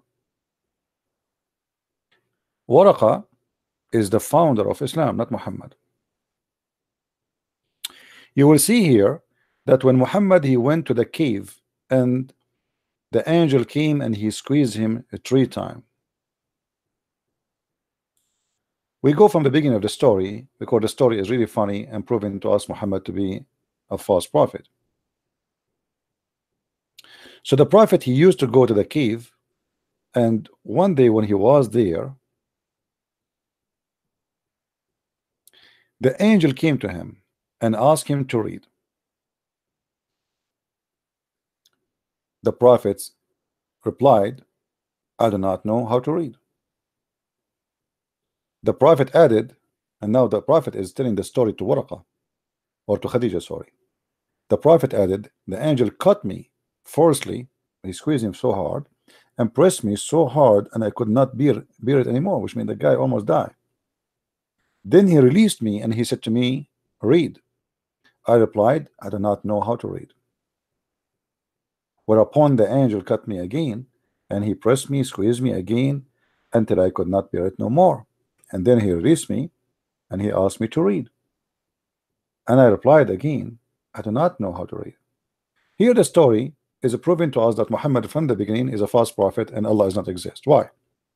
If Allah do not know that Muhammad do not know how to read, that means Allah is a false God. If Allah knows that Muhammad know not how to read, which means he knew that this guy cannot read, and he said to him, "Read," that means Allah is stupid. If Allah saying to Muhammad, "Read," and he knew that Muhammad he do not know how to read, the only solution for this that Allah was making a miracle, like Jesus said to the blind man, "See," so he saw. Otherwise, what the point of saying to him, "See," and the guy is blind? Jesus, when he said to the one who cannot walk, "Carry your bed and run," he said to the guy first that he forgive his sin. The Jews, they were wondering like how the Messiah can forgive sin, who he think he is. So the Messiah, he said to them, "What is easier for you to say? For me to say, your sin is forgiven, or to say to him, carry your bed and run and walk?" And the guy who cannot walk all his life, he walked.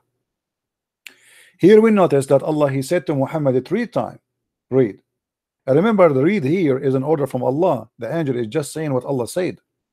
This is not the word of Allah. This is why this verse exists in the Quran. Remember, the Qurans, the Muslims agree that everything in the Quran is Allah saying things. So the one is talking here is Allah, but the one is delivering the order is the angel.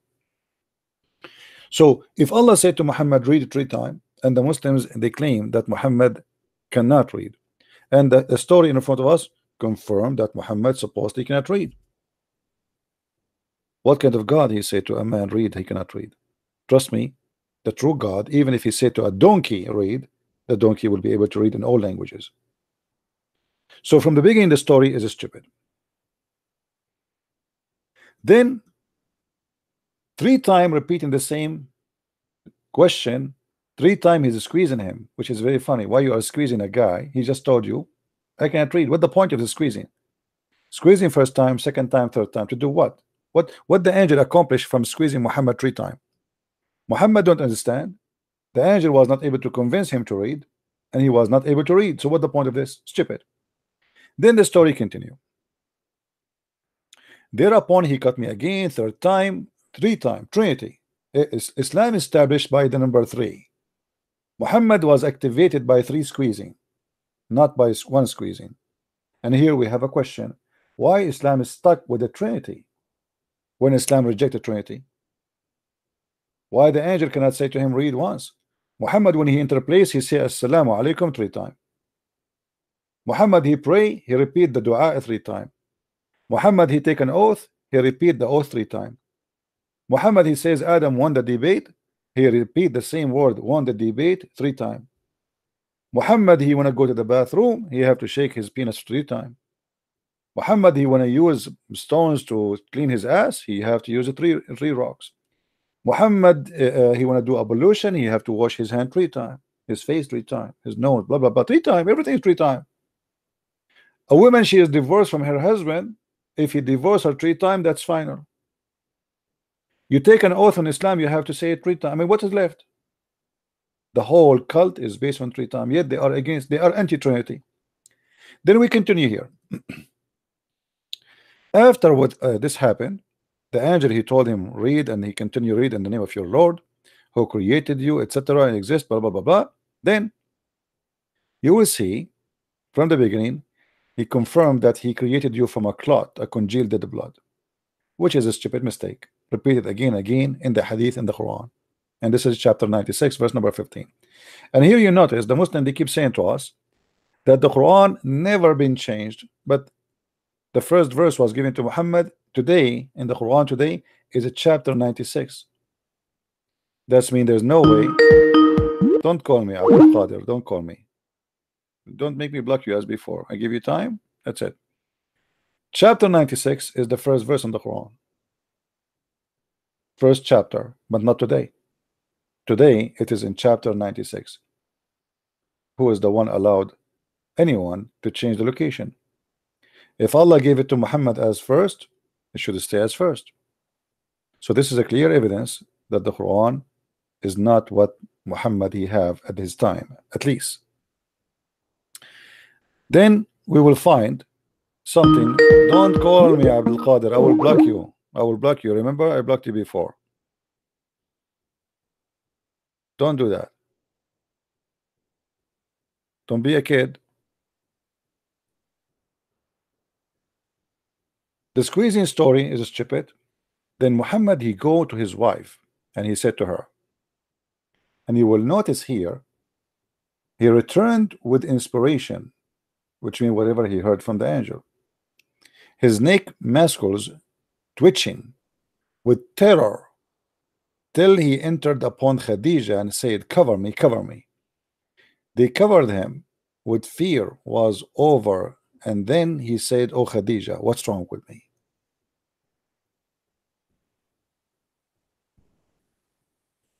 You will notice here that the angel of Allah, when he entered to Muhammad, he did not say to him Assalamu alaikum.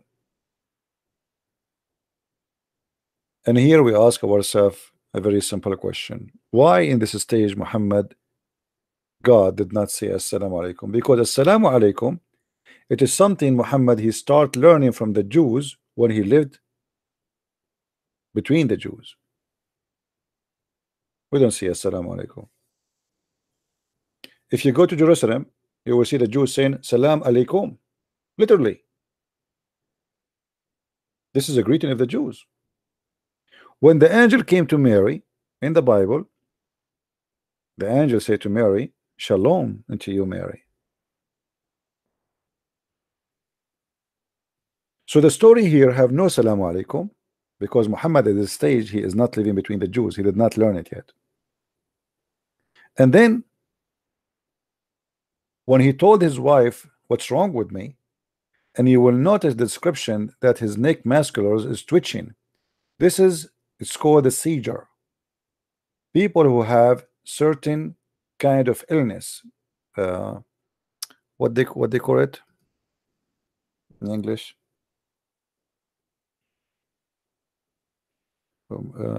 Tipsy. What they call it in English? Somebody remind me what the name. I forgot the name really.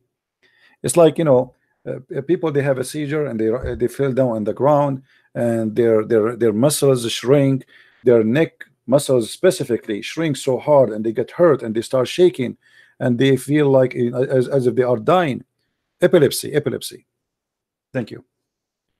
That's exactly what Muhammad is suffering from. This guy have a mental issue, and this is based on the description of the Muslim himself and Muhammad himself. And you will notice here Muhammad saying to Khadija, what's wrong with me?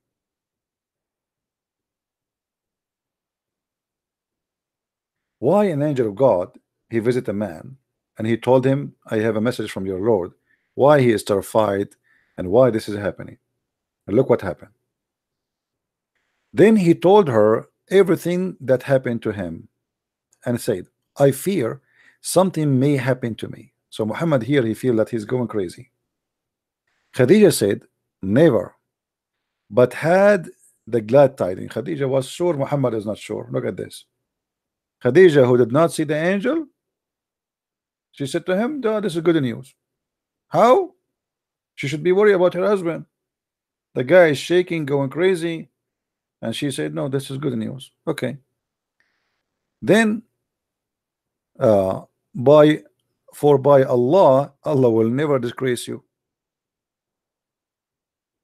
Here we notice that Khadija wife is swearing by Allah. Why Khadija wife swearing by Allah? The Muslim, they say that Khadija was a Nasara,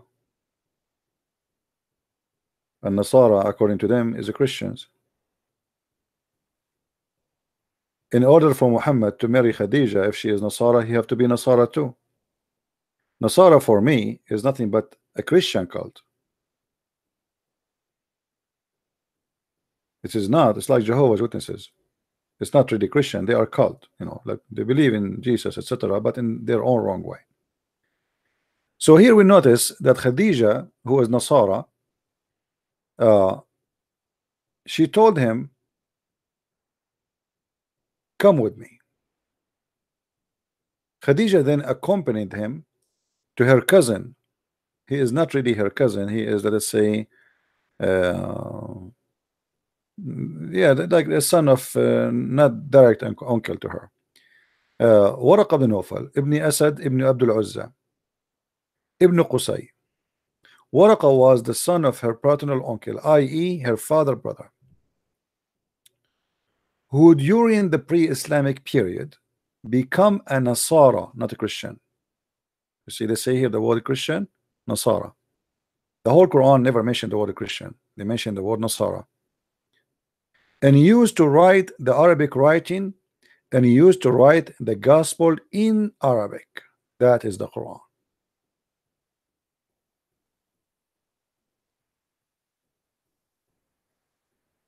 And by the way, here we have many problems based on this hadith. If Waraqa was writing the gospel in Arabic, that means there was a gospel which is non-Arabic, and there's a gospel which in Arabic. You know what I mean? So where is the gospel which was not Arabic, and where is the gospel which is Arabic now? How the Muslim, they say that the Christians or the Nasara, they corrupted their book, and Waraq ibn Nawfal is the decent man who made Muhammad a prophet. And by the way, Muhammad, he claimed that Waraqa will be in heaven. So at least at this point, Muhammad, he have a book, which is the book of, it's called the Bible, which is not corrupt. He have two copy of it. He have one in the language which is translating from, and most likely it's Aramaic, and he have the copy which is the gospel in Arabic. Now for me, and this is my own opinion, if you read my book, I have reference proving that Waraqa must be the real father of Muhammad. This is why anytime anything happened to Muhammad, you find him with Waraqa. So to make it simple, when Waraqah died, read with me carefully. It says here, after a few days, Waraqah died, and the divine inspiration has also paused for a while. Why Waraqah died? Allah stopped sending messages. I mean, it doesn't make sense. Who is Waraqah? So Muhammad becomes so sad, and we have heard that he intended several times to throw himself from the top of the high mountains. So Muhammad, because of this, there's two things happen which is destroying his life. Waraqah died, and now there's no Quran. Obviously Muhammad, he get his Quran from Waraqah. And obviously Muhammad here was suffering badly, because what he would say to the people, I need Quran. The guy who gave me Quran is gone. And every time he went to the top of the mountain in order to throw himself down, Jibreel would appear before him and say, "Oh Muhammad, you are indeed Allah messenger." In truth, whereupon his heart would become quiet, and he would calm down and return home. And whenever the period of the coming of the inspiration used to become long, he would do the same, which means he tried to commit suicide. And here we have to question the stability of the brain of Muhammad. Why each time the inspiration stop or pause, the guy tried to commit suicide? You must be crazy. Why? So what? I'm a prophet of God, I should be wise. God, he sent his message when he wish, as he wish. So why, if he stopped messages, I'm going to go to the top of the mountain and kill myself? And why the angel, he have to repeat the same story? He come to him, he says, "You are a prophet, man. Believe me, you are a prophet. Don't do that." That's mean Muhammad, he himself, he don't believe he's a prophet. You know what I mean? In order to do such a thing, that's mean I have to be suffering from mental illness. The angel came to me first time and he said to me, "Don't do that, you're a prophet." So he confirmed it to me. That's it. Okay, so why I do it again and again and again? It's like a child. Each time he needs some candies, he go to the top of the mountain, he said to mommy, "If you don't give me candies, I'm going to throw myself."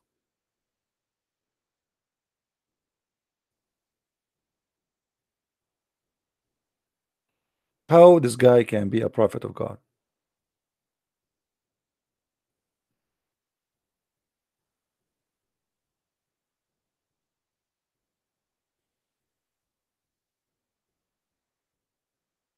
So all the story of Muhammad is nothing but a fiction, and obviously Muhammad is suffering from mental illness. Actually, all stories all over the Quran and the Hadith proving that Muhammad is crazy. In the Quran, Muhammad was accused to be crazy 6 times, as I remember.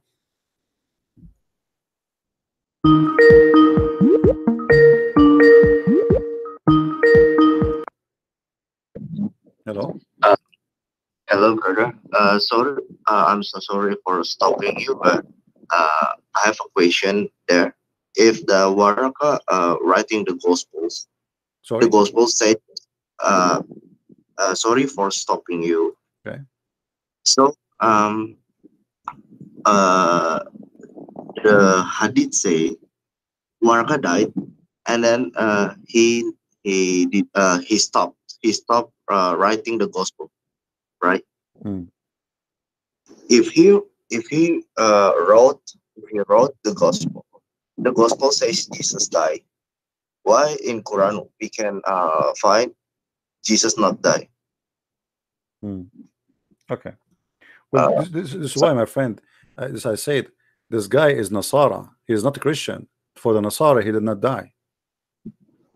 The Nasara, they believe that the Messiah, he was because he is son of God, there's no way God, his father, will make him being tortured. So what they believe, that God, he replaced the Messiah on the cross and he made someone look like him, and this is exactly what the Quran is saying. So Muhammad took from the Nasara. Yes, Muhammad, he never met Christians. Muhammad, he have Nasara around him only. Oh. There's no Christian around him. He have Nasara. That's why the whole Quran never mentioned anything except Nasara.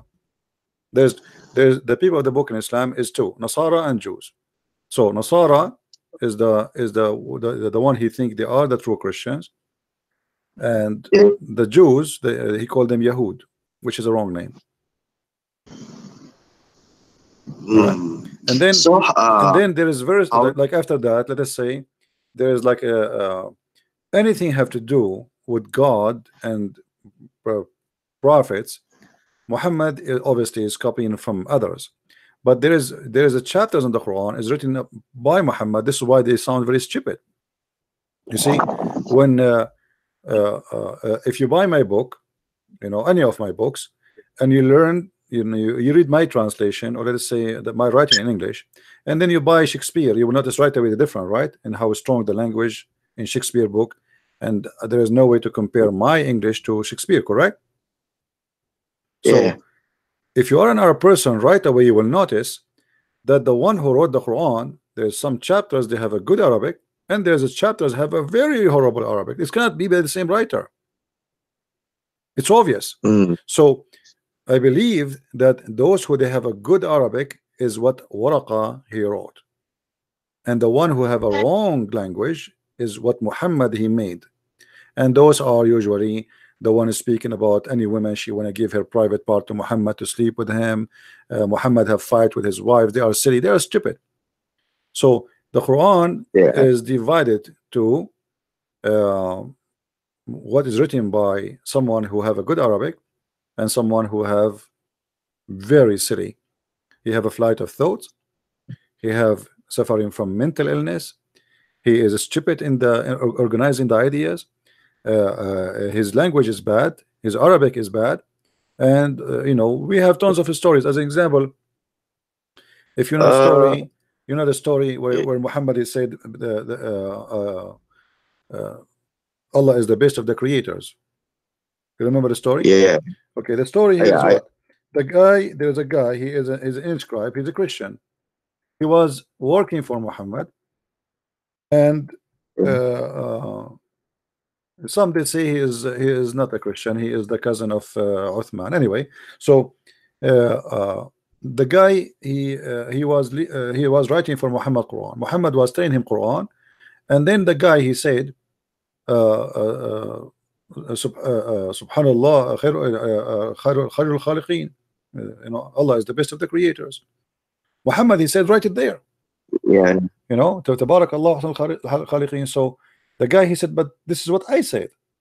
He said, yes, it came to me the same. But he just said that, Muhammad he like it. He told him add it there. He like it. So the guy here he decided to leave Islam, and this is what the Muslim says in their books. He went and he said to himself, well, if Muhammad is a prophet, I am a prophet too, because I am the one who said that first. So how does it become Quran? So he discovered that he's a scam. So he ran away and he escaped, and then he wanted to kill him, and etc. And he hid in the house of Uthman. Long story. So obviously Muhammad he made Quran by his own, and he take from people a sentence. As you remember, Umar he said, my God agree with me in 3. Some stories they say Allah agree with Umar in 10. Some they say 7.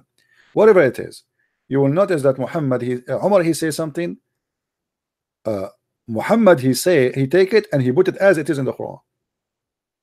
So we cannot say the Quran is made only from Waraqa, but we can say the major information is coming from Waraqa, and then after that Muhammad he have no choice but to make his own Quran, and he start collecting ideas from people around him.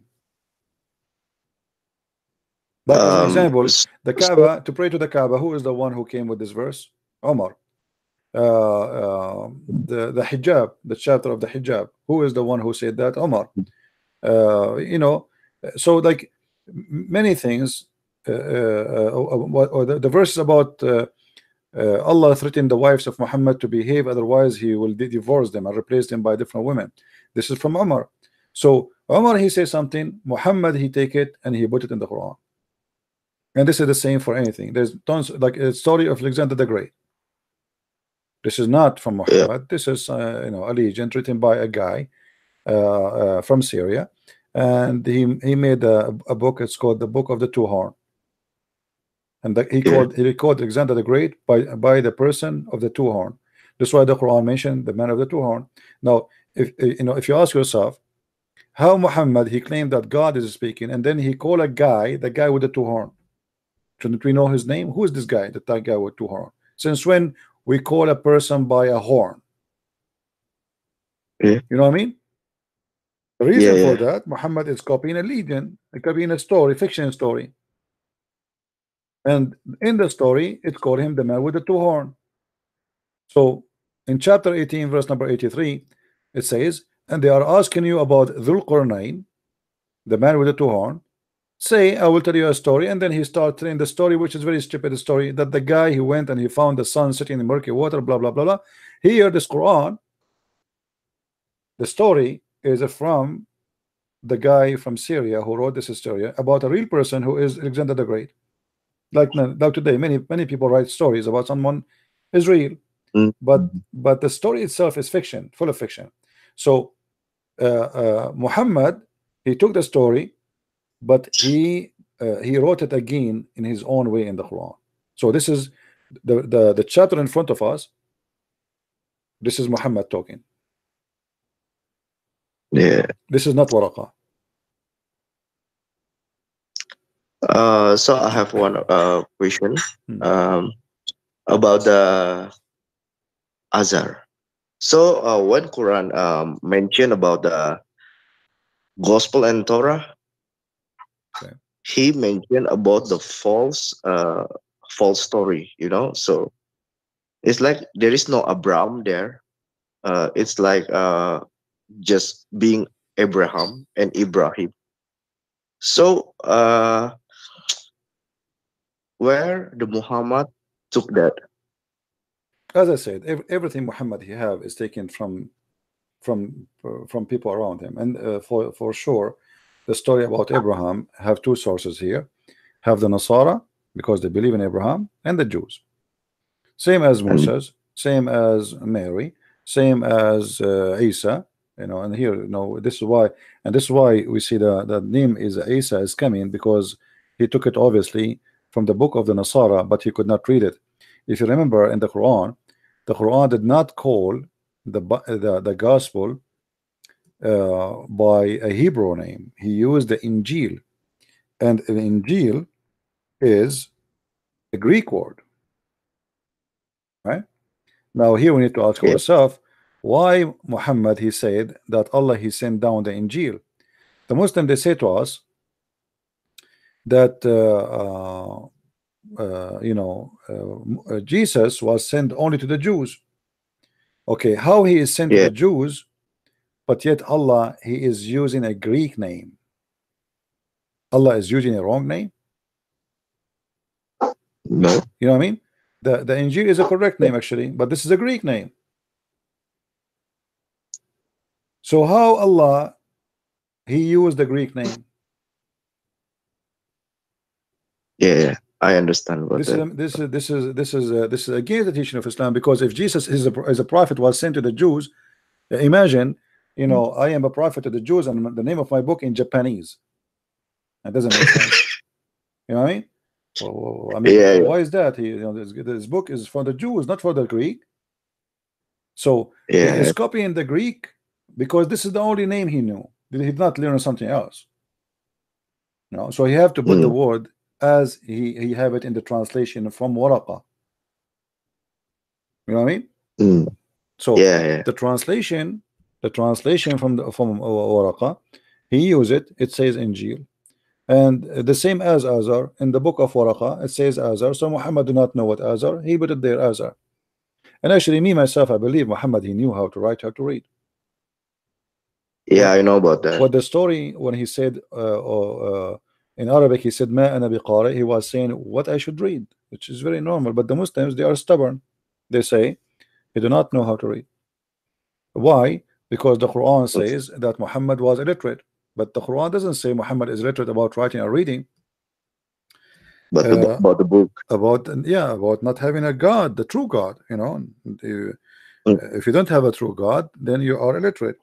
You know, even the Quran says that. I mean, Muslims are really very naive. So Christopher, about the illiterate, what chapter? What is what? About the illiterate. Yeah, People, illiterate. about And if you go to chapter 2, verse number 78, as an example, you will see the Quran telling us exactly what is the illiterate. And among them is illiterate folk who know not, who know the scriptures not, except heresy. Okay? So as they think. So who is the illiterate? Is the one who do not know the book. Anyone who don't have a book is illiterate. And the Christian and the Jews are not the. You see, the Quran did not say nowhere that the Christians is illiterate. Always is called people of the book. If you read this chapter, example, chapter 3, verse number 20, you will see it says the following: if they argue with you, Muhammad, say, have surrendered my purpose to Allah. So have those who follow me, and those who have received the scriptures, and those who read not. Do you see it? Yeah. This is in Arabic is illiterate. Read not is so those who receive the scriptures and those who read not. Read not what? Scriptures. So the Quran, you know, divide the people to two kind of people: the one who is illiterate, and the one illiterate about God, don't have a book, and the one who have a book. And this is what the verse in front of us saying clearly. But when you speak to the Muslims, they are stubborn. It says in front of us, it says they are those who they have a book and those who they are unlearned.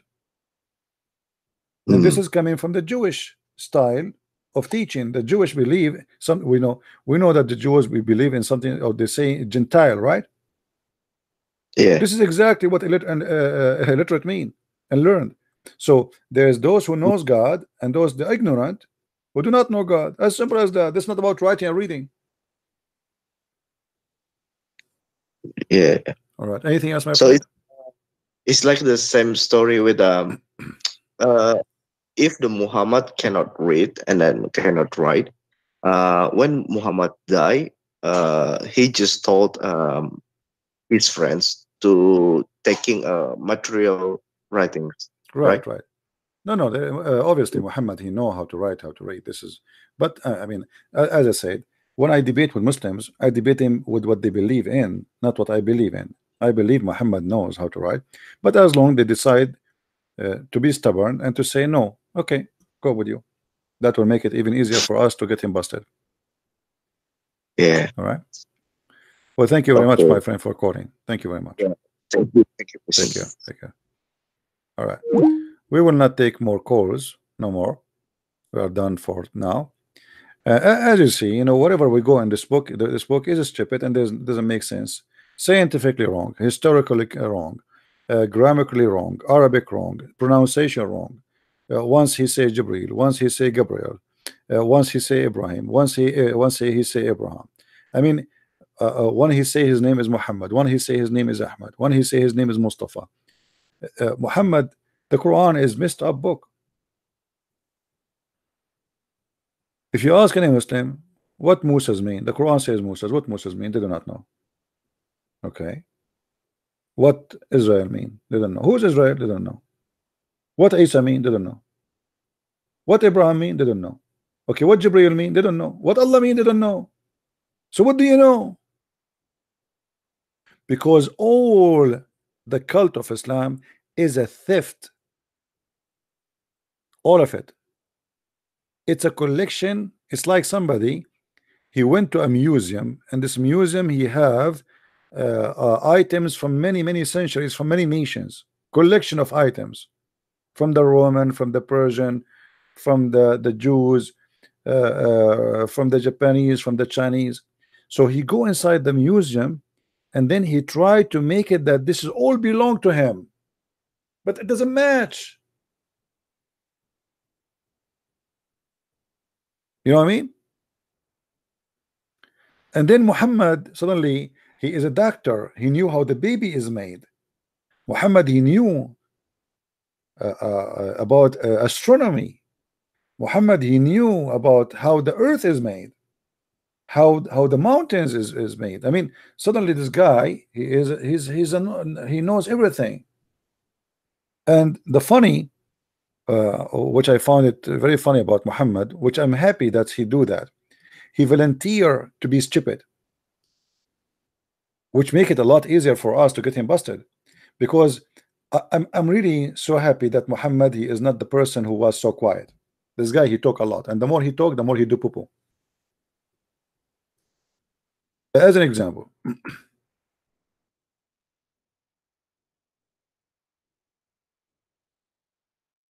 Quran says that Zulqarnain, the man with the two horn, he found the sun sitting in the murky water.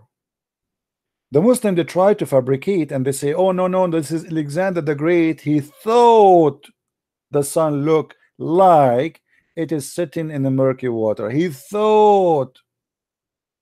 Then Muhammad, he talk, and Muhammad, when he talk, he get the Abdul busted. So the Abdul, they spend a lot of money making videos to defend this issue, but then Muhammad, he cannot stop doing poo-poo. Look what he said: I was sitting behind Allah Messenger, SAWS, this is like a PhD, you know, from Allah, who was riding a donkey while the sun was setting. He said, do you know where this set? Talking about the sun. I replied, Allah and his apostle knows best. Here we go. The Muslim, they associate the knowledge of their God with the knowledge of Muhammad. He said, it's set in a spring of warm water. Now, how we can, if we are Muslims, defend Muhammad now? Here we go. Muhammad explained the verse, and he said the sun set in a murky water. How a Muslim can say, so they will say to you, oh, I reject this hadith, I don't like it. No, this is bad. This is the only way. The same as this is why today we said we don't accept hadith. But do you accept Quran? Quran confirmed this, which is the Quran says that he found it sitting in murky water, and he found next to it people who live there.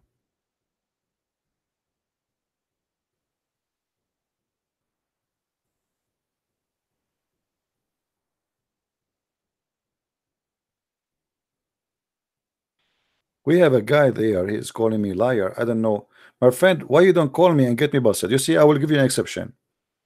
If you are a man enough, who you call me liar, if you are a man enough, and your sperm coming from your backbone, as your prophet described, call me and be a man. What do you think, guys? Do this guy, even my voice is gone, and really my voice is tired, you can tell. Do you think you have the courage to call me? Are you the Nigerian boy who claimed that he knows how to write, how to read, and we get him busted? Are you that one? You know, I love African people, but I noticed that the Nigerian Muslims are the most corrupt, hypocrite Muslims ever. Until now, I did not receive a call from a Nigerian Muslim. He don't lie from the A to the Z. The first thing a Nigerian Muslim, he will say to you when he call you, I don't accept this hadith. I don't believe in the hadith. But they believe in the hadith. They are Sunni.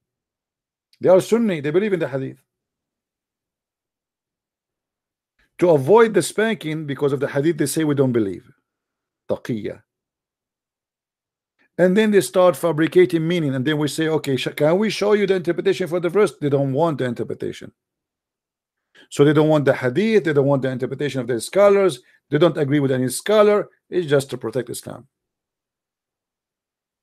But by doing that, they got themselves busted. What is left of Islam if you don't do that? If you don't accept the hadith, that means you reject your prophet teaching.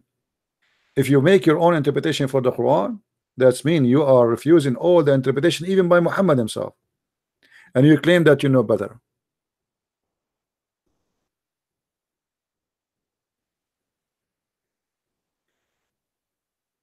Do we have any Abdul? Only Abdul.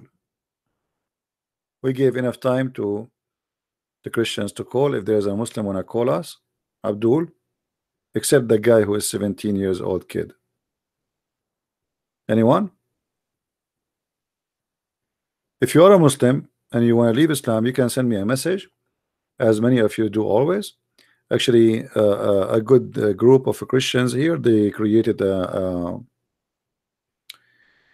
group to speak to those who like to speak in that group. So I receive messages, and if I ask the person, do you like me to make you join this group to teach you the Bible, etc.? If you like, you know, he go there. So if you are a Muslim, you like to call me. If you are shy or let's say afraid to speak in public to say I'm leaving Islam, I understand, you can text me, and I will not mention anything about you. Anyone?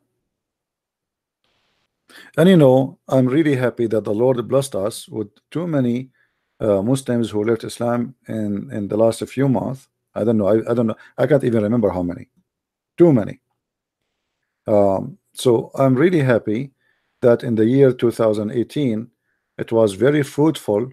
The tree of teaching was doing great, and a lot of Muslims leaving Islam. And I pray, actually, we are doing good already. We are just 15 days in 2019, and we have many people left Islam right on air in this program. You can watch them in the previous videos. So we are doing good. Actually, we are doing great, but it's going to be greater if all of us we copy those videos and share them everywhere, and people watch them, and people leave Islam. Not everyone leave Islam is going to call. Many they leave. I mean, those videos are really scary.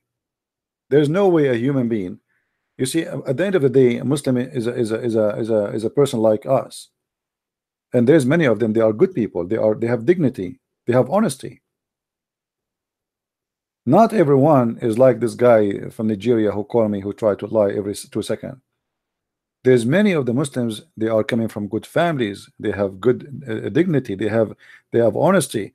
They will not accept to lie to themselves, because when you lie, you're not lying to me, you're lying to yourself. What's the point? When you say to me, the Quran doesn't say the sun set in murky water, but you know the Quran saying that, it's in front of your eyes. That's mean you're lying to yourself. Okay, lie to yourself. Are you hurting me by doing that? No, actually, you are hurting Islam.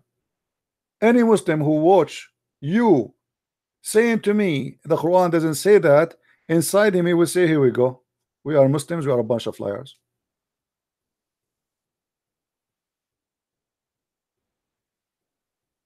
So even when you lie to defend Islam, you are helping me to make more people leave Islam. Even when the Muslim they make false miracles about the Quran, actually the false miracle of the Quran, the science miracle, it's making now many people leave Islam. Because if this religion is a good religion, why in the world I need to fabricate lies to make the Quran fit with science? Which means you make Islam more ugly now. You see, me as a Christian, if a scientist he come to me and he says the Bible says something against science, as an example, Mary she gave birth to Jesus, shall I fabricate a story and says the Bible doesn't say that? Or I say yes, I believe in that? No, I say I believe in that. It's against science. It is 1 billion times against science. A Muslim, he don't do that. He's a coward. So in order to avoid what is written in his books, he fabricated stories. He changed the meaning of the words. He gave false translation to make it fit with science. We Christians, we will never do that, because either you are a believer or you are a liar. Why you want to change the meaning of your book, and why you are ashamed of your book? That means you're not a believer. Islam is dead already. And the biggest sign of the death of Islam is them saying I don't accept the Hadith, or I don't accept the Quran, or I don't accept the tafsir. So what do you accept? I don't care if science agree that women she can give birth or not, because we believe this is a miracle. This is above nature. This is why it's not normal. Who said that this is normal? Nobody. But we believe in miracles. This is not science. This is totally 1 billion times against science.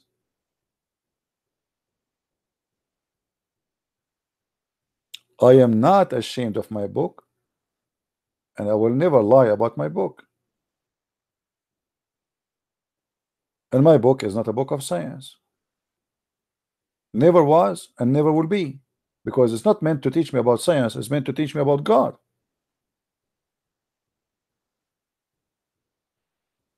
When God he speak to me about how created the heaven and the earth in the book of Genesis, do you think really God he really taught us everything about how we imagine if God wanna just write, he will give us a book about how the mosquito is made, is going to take maybe 20 books,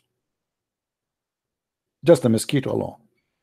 An eye doctor, to be special in eye, he studied hundreds of books to be professional, to be called an eye doctor, just for the eye, not the whole human being. So if God want to explain to us how and what he created, how many million books he need to give us? Imagine how great this word is. The earth, all of it, is not even a dust compared to the galaxies around us. So the book was not meant to be a book of science.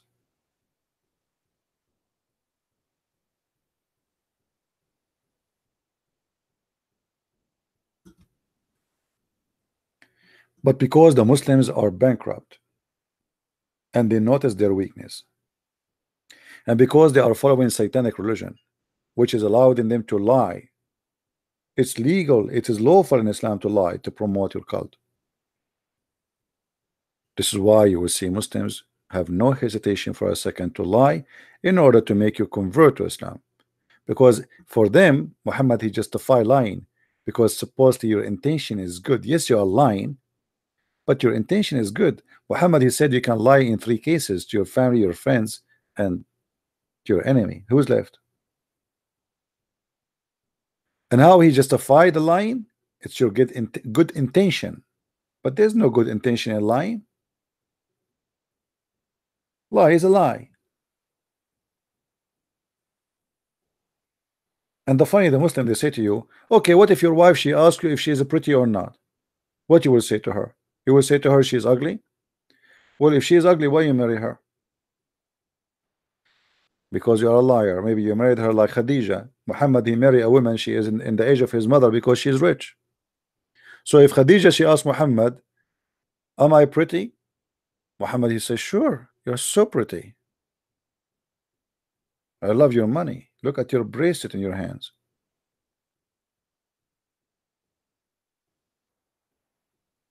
Right? And you notice here the huge difference between teaching of Muhammad and teaching of Christ. Christ he said even you don't take an oath, you don't even swear. Either you say nay nay or yea yea, that's it. Muhammad you can take an oath, you can swear falsely, you can lie as much as you want, and all is justified as long you have the intention. What is your intention? To defend Islam you can lie. This is what they call taqiyya. Taqiyya. So how in the world we can believe Muhammad is a prophet? Stupid teaching, false teaching, crazy teaching. The sun set in a spring of murky water. I mean, what we can say?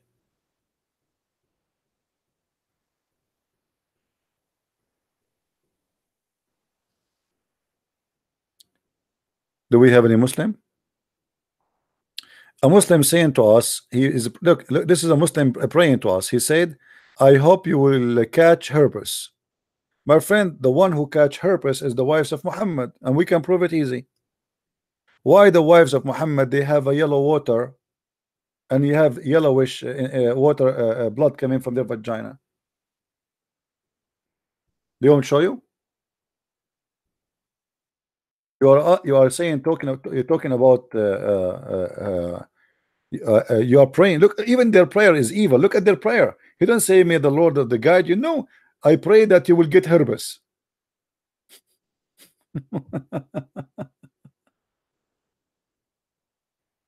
Read with me carefully. One of the wives of Allah apostle joined him in itikaf, and she noticed blood and yellowish discharge from her vagina. Mr. Herabis, as long you are a specialist and look like you have experience with it, can you explain to me why the wife of your prophet she have a yellowish leak?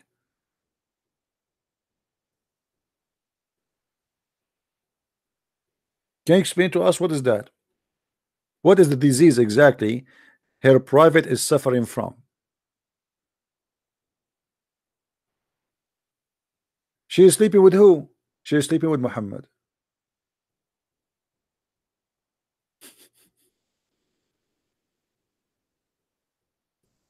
Sleeping with Muhammad.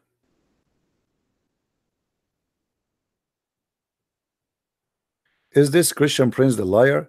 Like this guy, he called himself a Christian killer. Christian killer. You wanna kill me, my friend? Let me call you.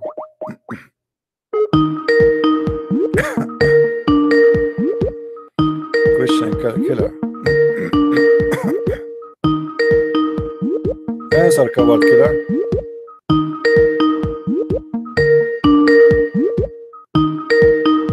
Look like you're a potato. I thought you are a man, it turned to be a goat. And you call yourself Christian killer? Get lost. Let your mom call me. I want the man of the house to speak to me. And here, actually, you notice how savage the ones around Muhammad. I mean, why in the world this is published in the internet, and why it's published by books, and why it's published by the house of Muhammad? Why the wives of Muhammad going around and say what happened in their between their legs?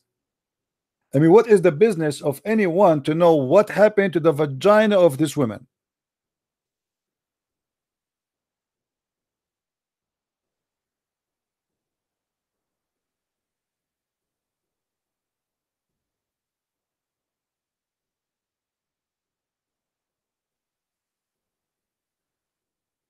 Somebody called CNN and informed CNN that Michelle Obama, she have a yellowish discharge.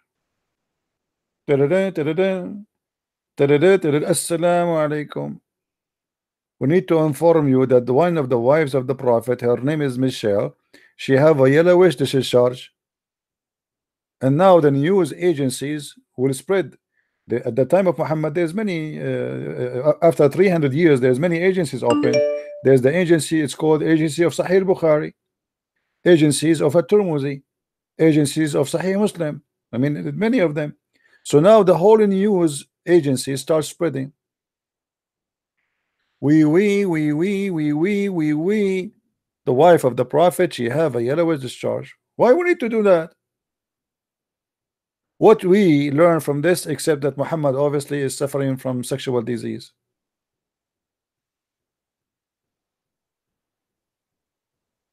I don't support anyone, my friend. I support my Lord. Trump, for me, I vote for Trump because he's better than the rest. Because he hire Christian judges. That's for me is a victory.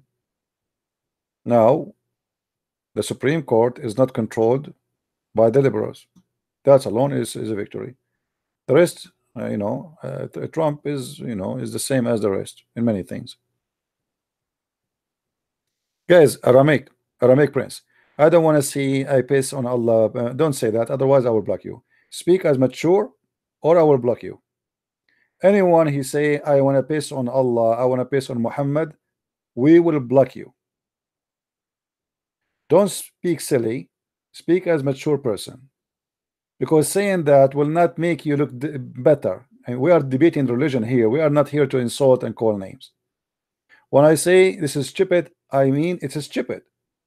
But there's no need to say I piss on Allah. And what does that mean? So anyone will use a bad language in the text, please admin block him.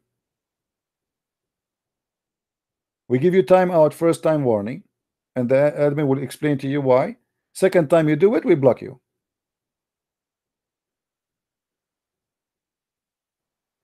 We don't want to see such a silly language in the text. We are not Muslims. Thank you.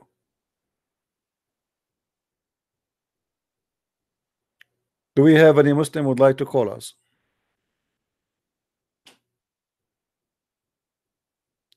Any beautiful Muslim or handsome Muslim want to call us? This is the only religion allow Muslim men to take hair from their faces, forbid Muslim women from taking hair from their faces. So we have to switch handsome and beautiful. In Islam, when you speak to women, you have to say handsome women and beautiful man, pretty man. I never heard of such a religion, man. The woman, she cannot take hair from her face, and if she do so, Allah, he curse her. I mean, what's wrong with you?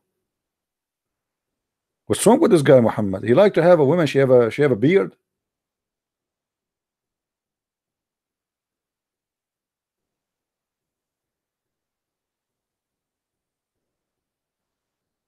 Anyone?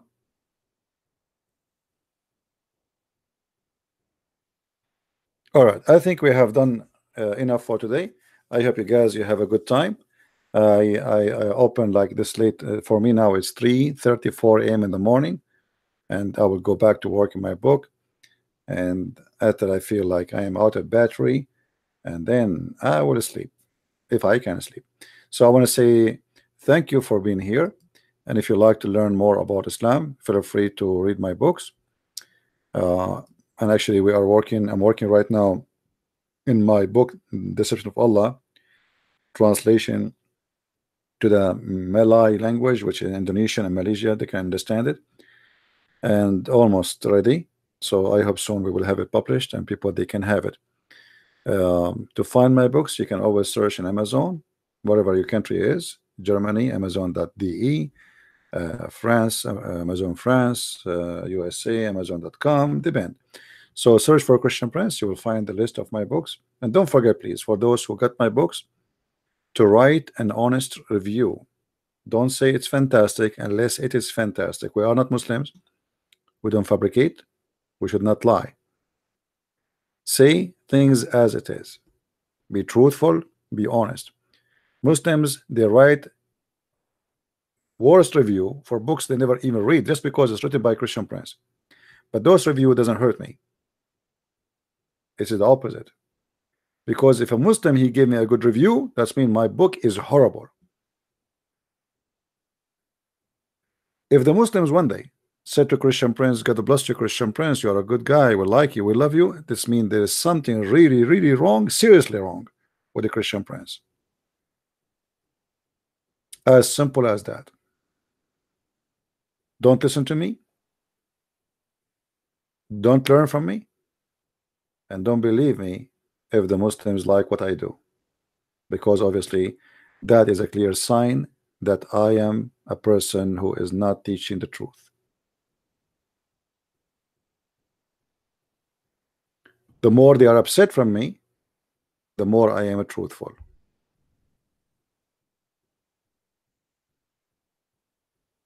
If they are happy, you know, this is how you scale it. I don't see another scale. You know, when a religion believe in evil, start praising you, obviously you are evil too. As simple as that. We cannot have different explanation. So I want to say thank you for being here. May the Lord bless you, and until we see you soon again. Christ is Lord and Islam is false. And see you.